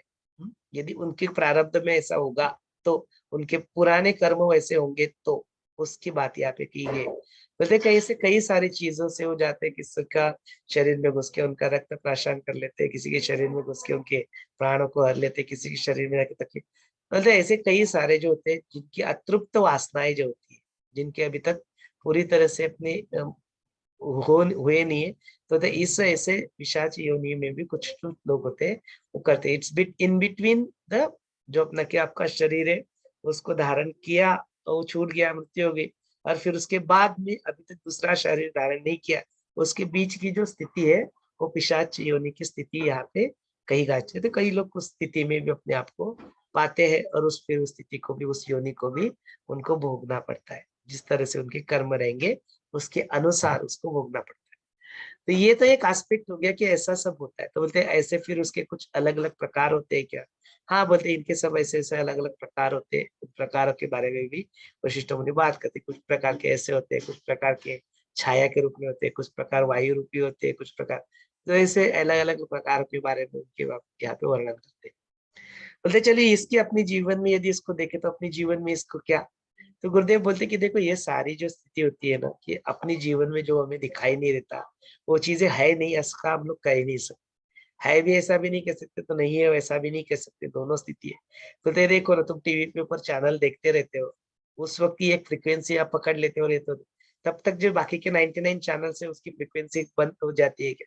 बोले नहीं, वातावरण में वो सारी फ्रिक्वेंसियां होती है, बस वो आपको दिखती नहीं, है ना। तो उसी तरह से होता है कि इन बिटवीन जो सारे जो योनीज होती है, अलग अलग प्रकार की योनीज, जो देव की योनी है, जो असुरी योनी है, जो जो अपने अलग अलग प्रकार के यक्ष, किन्नर, विद्याधर, सिद्ध, जो पिशाच, ऐसे कई सारे प्रकार की योनियां होती है। तो ये सारे तुमने देखी नहीं, इसलिए तुम्हें पता नहीं लगता, बट तुमने जो देखा नहीं है वो होता नहीं है, ऐसा तो थोड़ी ना है। कई सारी चीजें जो है, हमारा तो शरीर, अपनी बुद्धि, अपनी आंखें तो देख ही नहीं पाती ना। तो ये तुम्हें इस शरीर के रूप से उसको देखने का प्रयत्न नहीं कर सकते। You have to go and become subtle, चेतन, उस चैतन्य की स्थिति पे जाके, या अपने चित्ता की स्थिति में जाके, फिर वो सूक्ष्म देह से, उस लिंग देह से, उस ज्ञान की दृष्टि से तुम इसको देख पाओगे। ऐसे तुम फिजिकल देखने की चेष्टा ना करो, वो कभी संभव नहीं होगा। बिकॉज वो ऐसे सारे जो फिजिकल, जो आदि भौतिक जो स्वरूप होते हैं, उसके इसके लिए वो अगोचर है, उन इंद्रियों के लिए ये अगोचर स्थिति है, उसको तुम वैसे देख नहीं पाओगे। देन इसमें जो लास्ट एस्पेक्ट जो निकलता है, गुरुदेव कहते हैं कि पितृपक्ष के बारे में गुरुदेव बात करते हैं, वेरियस जो सारी कई सारी जो बिलीफ सिस्टम्स है कई सारे देशों में, उसके बारे में बात करते हैं। बोलते ऐसे सारी चीजें जो है, जो आपको छोड़ के चले गए, उनको वो है नहीं है, और उनके लिए आपको आशीर्वाद प्राप्त करना है, इसके लिए तो बोलते हैं जो तुम्हें करना है उस वक्त जो सेवा करनी है, वो सेवा तुम उसको करो। वो सेवा अपने जीवन में वहां पे करोगे तो उनको जो लाभ प्राप्त, उनसे जो आशीर्वाद मिलने, वो आशीर्वाद वहां पे मिलने। तो बोलते उसमें जो एक थोड़ा अंधश्रद्धा वाला जो पार्ट है, बोलते उसको उतना ज्यादा सीरियसली लेने की आवश्यकता नहीं। बोलते ये जो मन है, कैसे ये मन अपने को उलझाए रखता है। And he gave the example of Singapore also. कहते लोग क्या करते हैं, उनको पहुंचाने के लिए उधर भी चीटिंग करते हैं, नकली नकली नोट बना के जलाते हैं ताकि उन तक पहुंच जाए। बोलते ऐसा सब कुछ नहीं होता है, don't get it, this is just a बिलव system, और उसमें इतना फंसने की आवश्यकता नहीं है। बट हाँ, जरूर आप जो अपना जो कल्चर है उसमें जो फॉलो करते हैं, जब श्राद्ध करते हैं, तो बोलते श्राद्ध माने क्या, श्रद्धा से किया हुआ कार्य वो श्राद्ध बन जाता है। तो उसमें श्रद्धा रख के जो उसको करो, उसमें जो खाना पीना, किसी को थोड़ा सा दान पुण्य करना है तो उसको करो, दैट्स ओके। बट बोलते हैं बहुत ज्यादा उसमें अटकने की, उलझने की कोई आवश्यकता नहीं है। जो है वो है, और वो कोई आपको तकलीफ देने के लिए बैठे नहीं है। वो आपके एंसेस्टर्स, तो वो आपको आशीर्वाद ही देंगे, ऐसा आप मान लो। जानते नहीं हो तो मान लो। तो ये एस्पेक्ट। दूसरा एक एस्पेक्ट होता है कि जैसे ऐसे अभी हमने जैसे देखा कि कई सारे ऐसे उत्पात मचाते हुए दिखते हैं ये पोशाक, तो बोलते कभी सबको दिखते हैं क्या? बोले नहीं नहीं, ये सबको नहीं दिखते हैं, उनको नहीं नजर आते। कुछ कुछ जो पिशाच होते हैं वो नजर भी आते हैं, उनकी वैसी स्थिति होती है। तो कुछ कुछ लोगों को नजर भी आते हैं, कुछ कुछ जो सिद्ध होते हैं, जो योगी पुरुष होते हैं। तो यहाँ पे एक पर्टिकुलर प्रकार का ये कहा गया, तात्व संदर्भ कुछ है, एक वर्ड है, let me just read that.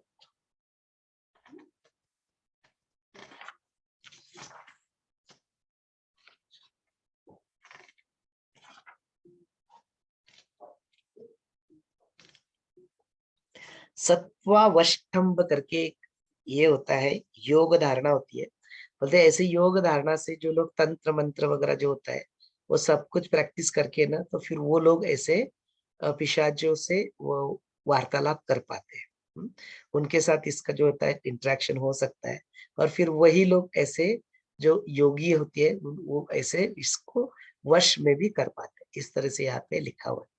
लेकिन इस सारे एस्पेक्ट को छोड़ के यदि गुरु की बात सुने तो बोलते you are 1000 time, million time much much more powerful than all. आप अपने आप को जानते नहीं हो, इसलिए ये आपके ऊपर प्रभाव डालते रहते हैं।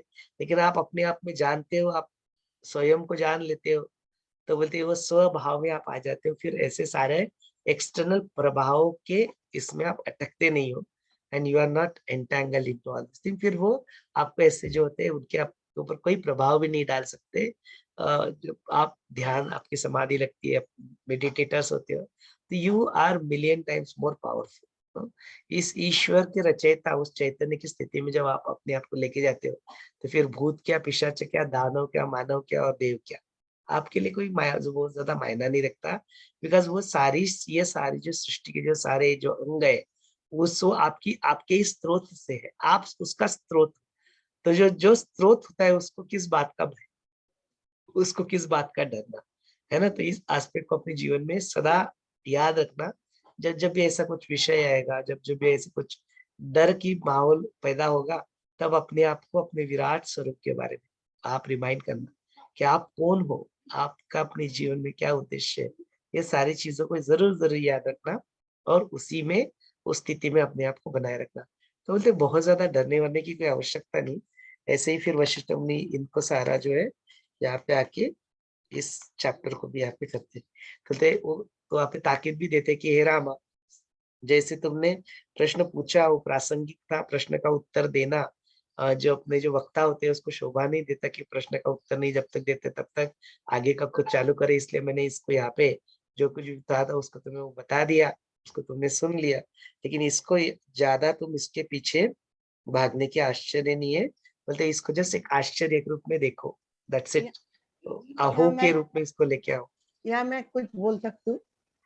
और हाँ, यहाँ देखो, साधना का दो प्रकार होता है ना, आप ही ना बोले, तंत्र साधना, मंत्र साधना। तो अगर हम लोगों को मंत्र साधना में आत्मा का परिज्ञान हो जाता है तो तंत्र साधना का क्या जरूरत है? वो तंत्र साधना करके वो पिशाच, भूत प्रेत व आत्मा बोलो, कुछ भी बोलो, इसको जानने को कोई जरूरत तो नहीं है। मंत्र साधना है तो काफी है। तंत्र साधना किस तरह का प्रोसेस है? बिल्कुल ठीक है ना। तो जो बोलते हैं ना ये सारी चीजें होती है, यंत्र तंत्र मंत्र, ये सारी चीजें होती है। लेकिन आपको ये करके क्या जरूरत है, कोई सी सिद्धियां प्राप्त कर लोगे, कुछ क्या कर लोगे। तो बोलते ठीक है, अपने जीवन में जहाँ पे जो स्किल्स आवश्यक होती है उसके लिए आपको एफर्ट डालने पड़ते हैं, उसके लिए आपको यंत्रों का भी उपयोग करना पड़ता है। अभी आप बोलोगे कि जल जागृति अभियान के ऊपर काम करेंगे और 10-10 हजार लोग वहां पे लग जाएंगे उसको खोदने के लिए। तो बोलते नहीं नहीं, थोड़ी बुद्धि का भी प्रयोग करो, जैसी भी बनाई है उसका यूज करो। अर्थ मूवर्स है तो यंत्र का यूज करो अपने जीवन में। तो जहाँ पे जिस चीज की आवश्यकता है उसका प्रयोग वहां पे करो, है ना। आपको दिल्ली से यहाँ पे अमेरिका जाना है और तुम बोलोगे मैं बैलगाड़ी पे बैठ के जाऊंगा या मैं पैदल जाऊंगा, तो वो तो नहीं चलेगा। तो वहां पे यंत्र जो विमान जो है वो बनाया हुआ है उसका यूज करो। तो ये सारा यंत्र ही तो है जिसको अपने सारे, इसके लिए मैकेनिकल इंजीनियरिंग बोलते हैं, यांत्रिकी बोलते हैं। तो अपने जीवन में तो हर दिन हर दिन हम लोग इलेक्ट्रॉनिक्स गैजेट सारे यंत्र ही तो है। ये जो सारा अभी कंप्यूटर के सामने चल रहा है, आपको ये सारा यंत्रों की वजह से ही तो दिखाई दे रहा है ना।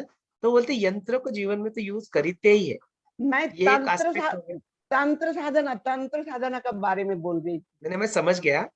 मैं ओके। उसको 360 डिग्री व्यू दे रहा हूँ रमा जी, आपकी बात मैं समझ गया। तो मतलब ये अपने जीवन में यंत्र तो होते ही है, तो उसको इस मतलब हम लोग क्या कह रहे हैं ना, मैं ये क्यों बता रहा हूँ पता है कि क्यों मुख से निकल रहा है ये, कि वो जो हम लोग तंत्र को ना गलत मान रहे हैं actually. No, we are considering tantra sadhana माने we are talking only one aspect, जो ओम फट आम फट स्वाहा होता है, वो जो तंत्र जो करते हैं ना, वी आर कंसिडरिंग तंत्र only as that, but that's not the truth. वो पूर्ण पूर्ण सत्य नहीं है। तंत्र माने टेक्निक। तो तंत्र जीवन में है, अपने सबकी जीवन में है, अपने जीवन में सबकी जीवन में यंत्र है। इसलिए तंत्र और यंत्र को बुरी नजर से नहीं देखो, it is just aspect, one aspect कि वो कुछ लोग किसी पर्टिकुलर कॉन्टेक्स्ट में उसको यूज कर रहे हैं इसलिए हम लोग, लेकिन अपने जो कॉन्टेक्स्ट में यंत्र मंत्र तंत्र अपने जीवन का हिस्सा तो है ही ऑलरेडी, इट्स ऑलरेडी देयर। अपने जीवन में हम लोग उसका तंत्र का भी यूज करते हैं, टेक्निक्स का भी यूज करते हैं। अपने जीवन में हम लोग मंत्र का भी यूज करते हैं, करते ही है, ओम नमः शिवाय चैंटिंग, ओम नमो नारायण मंत्र का भी प्रयोग करते हैं, तंत्र का भी प्रयोग करते हैं और यंत्र का भी प्रयोग करते हैं, है ना।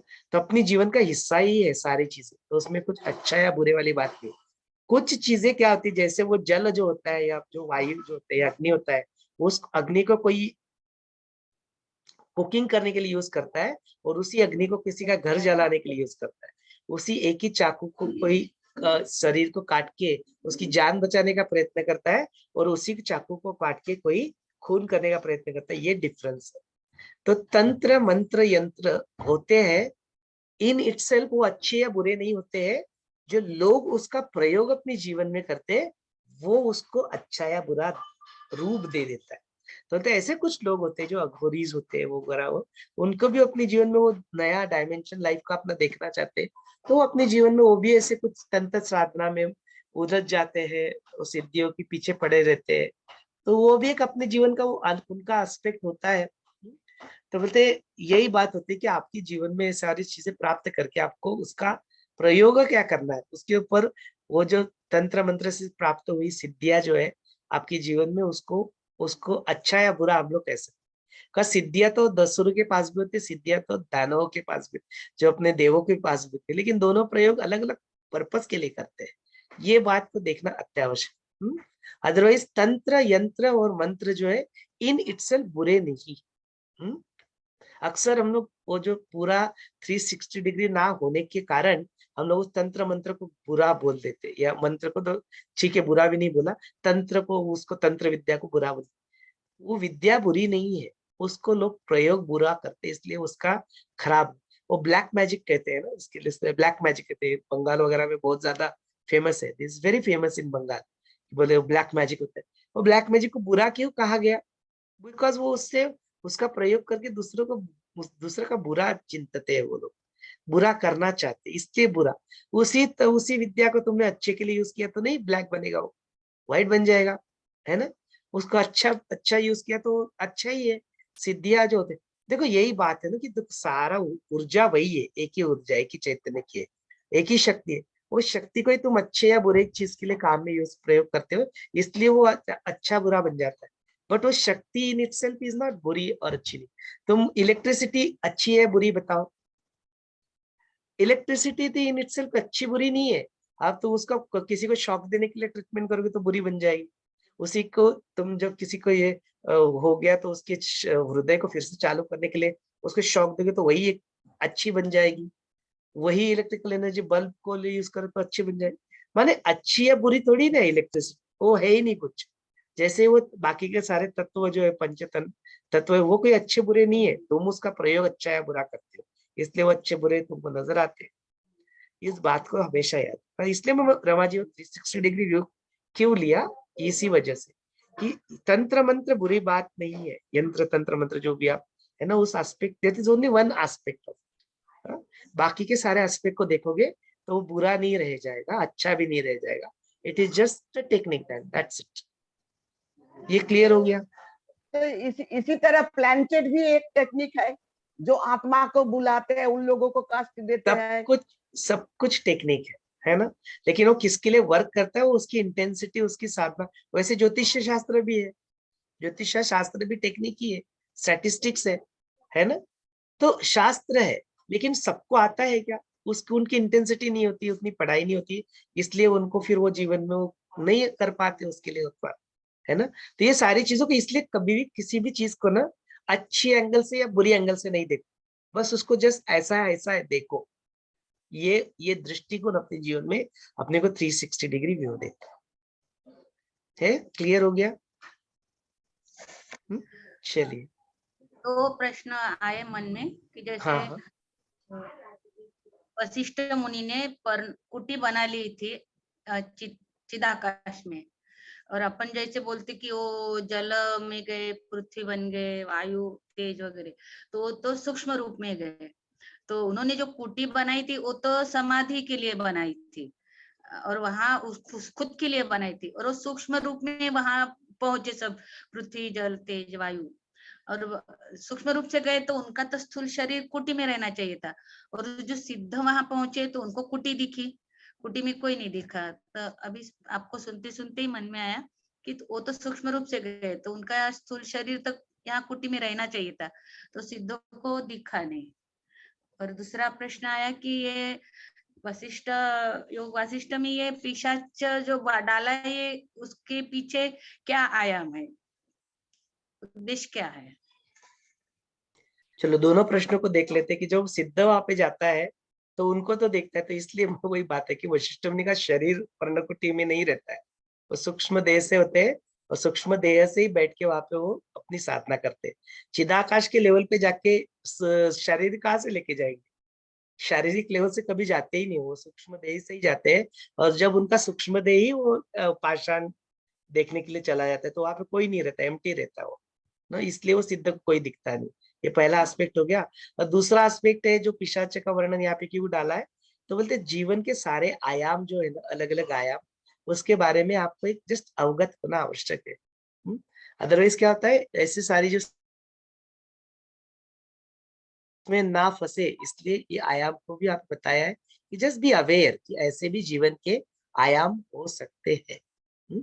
इसलिए वो प्रसंगा निरूप जो प्रश्न पूछा गया आया, इसलिए वहां पे वशिष्ठ मुनि ने वर्णन कर दिया, बिकॉज वशिष्ठ मुनि के लिए अच्छा या बुरा कुछ है ही नहीं। उन्होंने जैसे एक और भी एक डायमेंशन है लाइफ का, उन्होंने कह दिया, दैट्स इट, उतना ही उसका ये, तो दैट उसी रूप में हम लोग देखें। Thank you. चलिए, और कुछ प्रश्न है? अनुपमा जी, आपका कुछ कहना है? उन्होंने से समथिंग या आस्क समथिंग? नहीं, जैसे आपने बोला, एक्चुअली मैंने मीन्स मैं वही सोच रही हूँ कि क्या मीन्स इसका कैसे ये करे, क्योंकि मेरा जो घर है इधर मेरे गांव में, उधर उन्होंने ऐसे बोला थे वास्तु के हिसाब से ये बराबर नहीं है घर। नैऋत्य दिशा में जब भी कुआं आ जाता है तभी बहुत घर में झगड़े और ये सब होते रहते हैं। और एक्चुअली स्पीकिंग वैसे ही हुआ, मीन्स जो सब अच्छा था, मीन्स मेरी जो मामी और मेरी जो मासी है उनमें मीन्स अचानक से ऐसे बहुत ज्यादा झगड़े और ये सब शुरू हो गए। और गए हुए मीन्स अभी ज्यादातर 20 या 25 साल हो गए, 15 साल 20-15 साल हो गए कि कुछ नया हो नहीं रहा है वो घर में। और मैंने एक बार वास्तु करवाया था, तभी मुझे कुछ पता नहीं था, इसमें वास्तु में कुछ सीख नहीं रही थी। अभी तो हम लोग का VDS का ही वास्तु का डिप्लोमा कर रही हूँ। तो उन लोगों ने भी वही बोला कि ये महादोषा है, मीन्स ये सब। तो उसी में यही सब वो बोलते हैं कि घर के जो कॉर्नर्स रहते हैं ना, उधर कुछ रहना नहीं चाहिए, कुआं या तो कुछ भी ऐसे। और स्पेशली नॉर्थ वेस्ट और साउथ वेस्ट के इधर पानी नहीं चाहिए उनको। तो यही चीजों का तकलीफ होता है, दैट वाज देयर से। तो अभी ये हम लोग को पता नहीं कि हम लोग के घर के ही पितृ है जो तकलीफ दे रहे हैं या बाहर का। But so far as possible वास्तु अगर लेनी है तो साउथ वेस्ट और नॉर्थ वेस्ट में पानी है तो उधर नहीं लेने का, तो वहां मीन्स ये एक्टिविटी, ये चीजें एक्टिव रहती है, पिशाच योनि वाली ऐसे। और मीन्स वो घर में वो सिर्फ कलह और ये सब बहुत ज्यादा होता है। हो सके तो उन लोगों को नॉनवेज नहीं खाना चाहिए, XYZ ये सब चीजें उन्होंने बताई थी। और ये नॉनवेज का फिर मेरे दिमाग में उसी समय से बैठ गया, मैंने खुद को ऑब्जर्व किया कि मैंने, मेरे माँ ने और मेरे भाई ने, हम लोग ने तीनों ने स्वामी समर्थ जी का जब भी फोटो आ गया हमारे घर में, तो अभी 30 साल हो गए उस चीज को कि हम लोग ने नॉनवेज छोड़ दिया। एंड जो भी घर में एक्सीडेंट होते थे, मेरे ऐसे लगातार 6-7 साल एक्सीडेंट हो रहे थे। छोटी छोटी चीजें होती थी, हाथ कटता था या तो जलता था, लेकिन बहुत ज्यादा खून जाता था। तो ये सब चीजें होना बंद हो गया एकदम। क्योंकि हमारे जो हम लोग जो पहले रहते थे बचपन में, वो घर में भी नॉर्थ ईस्ट में टॉयलेट और ये सब हुआ करता था। तो एक बात तो मैंने फिक्स कर ली, मीन्स प्रोटीन और ये सब चीजों के लिए बच्चों को भी नहीं देना है नॉनवेज, और किसी को रेकमेंड नहीं करना है। मीन्स मैं तो कभी नहीं करती हूँ, कोई और बोल रहा है तो मैं या तो चुप बैठ जाती हूँ, अगर मेरे सुनने वाले हैं तो मैं बोलती हूँ कि हो सके उतना कट कट करते हुए 6 महीने में पूरा बंद कर दो ऐसे। मीन्स मैंने ये चीजों का उधर वो थोड़ा सा कनेक्शन देखा कि जहाँ खाना सात्विक और जहाँ प्रेयर्स होते हैं, मंत्रा चैंटिंग होते हैं, वहाँ बहुत अच्छा एनर्जी होता है, और वहाँ ये चीजों का तकलीफ बिल्कुल नहीं होता ऐसे। और गुरुजी का एक ये स्टोरी है, मेरे भाई ने बताया था कि गुरुदेव हमेशा ऐसे लॉन्ग वॉक पे जाते, अलग अलग एरिया में घूमने जाते हैं। तो ये पूरा यस प्लस का टीम था, बाबा, दिनेश और ये सब भैया थे उधर, और मेरे भैया भी थे। तो गुरुजी ने बोला कि हम लोग को दोनों चीजें हमारे सामने हैं, जिसके पीछे जाएंगे वो चीज बढ़ेगा। तो देखो आपको क्या चाहिए जीवन में, क्योंकि ये यूथ रहता है, उनको हमेशा रात को ऐसी सब कहानी बोलने में बहुत मजा आता है। तो उन्होंने यही एक ही ये सेंटेंस बोल के फिर उनको पूरा, उनको क्यूरियोसिटी को जिधर चाहिए उधर लगा दिया ऐसे। तो वो चीज भी मेरे दिमाग में अभी तक है, और मैं भी फिर अभी मीन्स कोई भी रात को ऐसे क्यूरियोसिटी से भी कोई बात कर रहा है, आई विल नॉट एंटरटेन, मैं भी उसमें से बाहर आ जाती हूँ फिर, कि गुरुजी ने बोल दिया, यानी गुरुजी ने बोल दिया, हमारे जीवन में सद्गुरु है और इतनी छोटी छोटी चीजों का वो ध्यान रख रहे हैं।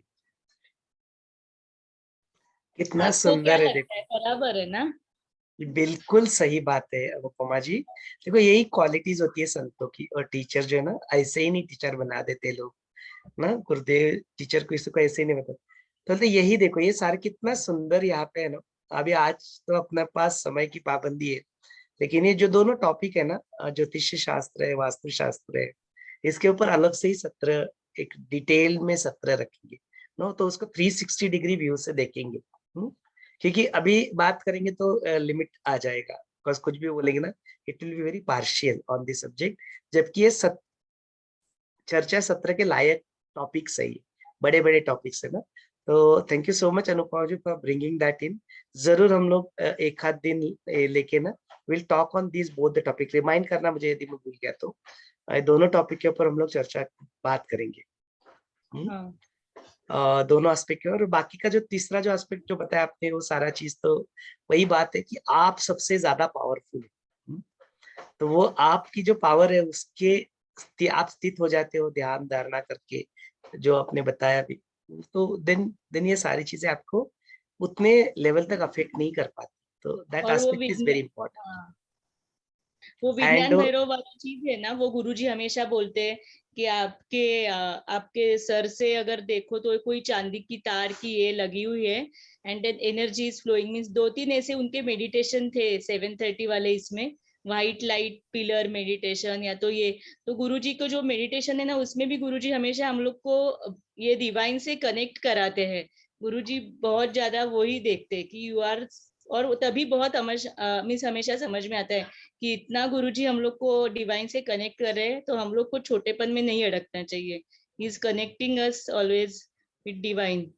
वो सब मेडिटेशंस में भी रहते हैं, और बातें भी जब भी कर रहे हैं तभी भी वही बोलते हैं कि you are the part of that, and even in the meditation also वो एक्सपीरियंस कराते हैं हम लोग को।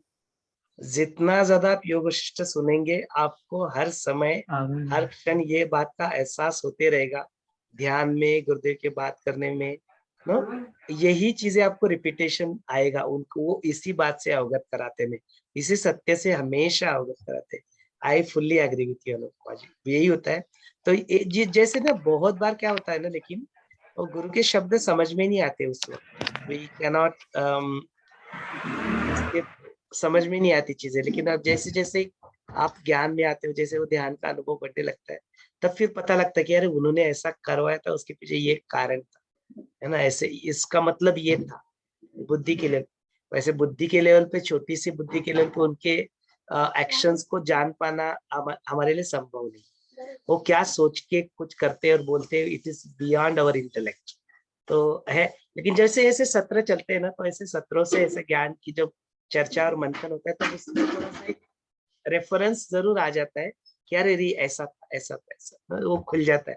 फिर वो वाव के जो क्षण होते हैं ना, उसको हम लोग अपने जीवन में महसूस करते हैं। चलिए मनीष जी कुछ कहना चाहते हैं, उसकी उनकी एक बात सुन लेते हैं, then we wind up this session, even I have to जय गो आउट। तो हाँ, फिर जय गुरुदेव। जय गुरु। जैसे अभी वास्तु पे अभी थोड़ी बात हुई ना, तो जैसे अब है ना, दक्षिण मुखी कहते हैं जैसे मकान है, तो वो कहते हैं वो कम, मतलब वो इतना प्रभावी नहीं होता, मतलब इतना सूट नहीं करता।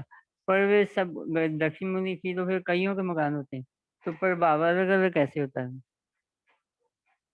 हाँ, तो आपने जो टॉपिक जो लिया है मनीष जी, आज इसके ऊपर थोड़ा नहीं करते चर्चा, समय की पाबंदी है। तो जस्ट ठीक टू है। वाइंड अप दिस सेशन, और इसके ऊपर चर्चा जरूर करेंगे, आप इस प्रश्न को जरूर टॉपिक को उठाना, जो सत्र इसका स्पेशल एक सत्र लेंगे वास्तु के ऊपर और ज्योतिष शास्त्र दोनों के ऊपर लेंगे। ज्योतिष शास्त्र का मैंने भी खुद ठीक है। पढ़ाई बहुत किया हुआ है, but I never went into prediction part of the thing, उतना ज्यादा बस एस्पेक्ट में मैंने नहीं गया।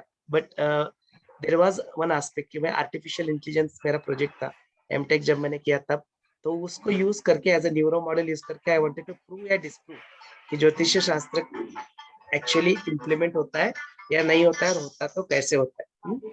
उस रिसर्च को करने के लिए मैं उसको किया था, बट उसकी चर्चा भी उस वक्त हम लोग करेंगे। Just to conclude and wind up this session,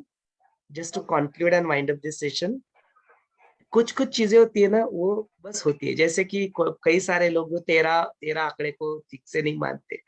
तो जब हमने जो पुणे में मेरा घर लिया था, वहां पे वो A13 नंबर का फ्लैट था, और कई सारे लोगों ने बोला कि मत लो। हमने तो देखा भाई गुरुदेव का जन्मदिन है, तो हम लोग ये सारी चीजों में नहीं बिलीव करते। तो हमने तो बिल्कुल आराम से ले लिया। घर के अंदर ऊपर 2 शीशी के जो 2 वो भी लगा दिए, और हमारे जीवन में कोई वहां पे प्रॉब्लम नहीं है। हाँ? और 13 नंबर से हमें हमारे जीवन में 13 नंबर वरदान है, तो हमारे जीवन में 13 से कोई बुरा कुछ नहीं हुआ। तो ऐसे ऐसे कुछ अंधश्रद्धाएं भी होती है। You go beyond all that. कहने का तात्पर्य यही है कि ये आपके ऊपर निर्भर करता है। आप उस स्थिति में, अपने चैतन्य की स्थिति में आप अपने आप को रखते हो, और उस पाथ के ऊपर, गुरुदेव के पाथ के ऊपर चलते हो, तो इन सारी चीजों का आपके ऊपर कोई प्रभाव नहीं पड़ता। इसी के साथ आज के इस सत्र को हम लोग यहाँ पे रोक लेते हैं, अपनी वाणी को रोक देते हैं। अपना निधिध्यास जरूर चालू रखना। कई सारे प्रश्न भी यदि होंगे तो जरूर हम लोग कल के सत्र में उसको फिर एड्रेस करेंगे, और स्पेसिफिक जो सत्र है वास्तु शास्त्र का और ज्योतिष शास्त्र का, उसके लिए अलग से सत्र हम लोग यहाँ पे अरेंज करेंगे। जय गुरुदेव। जय गुरुदेव। Thank you.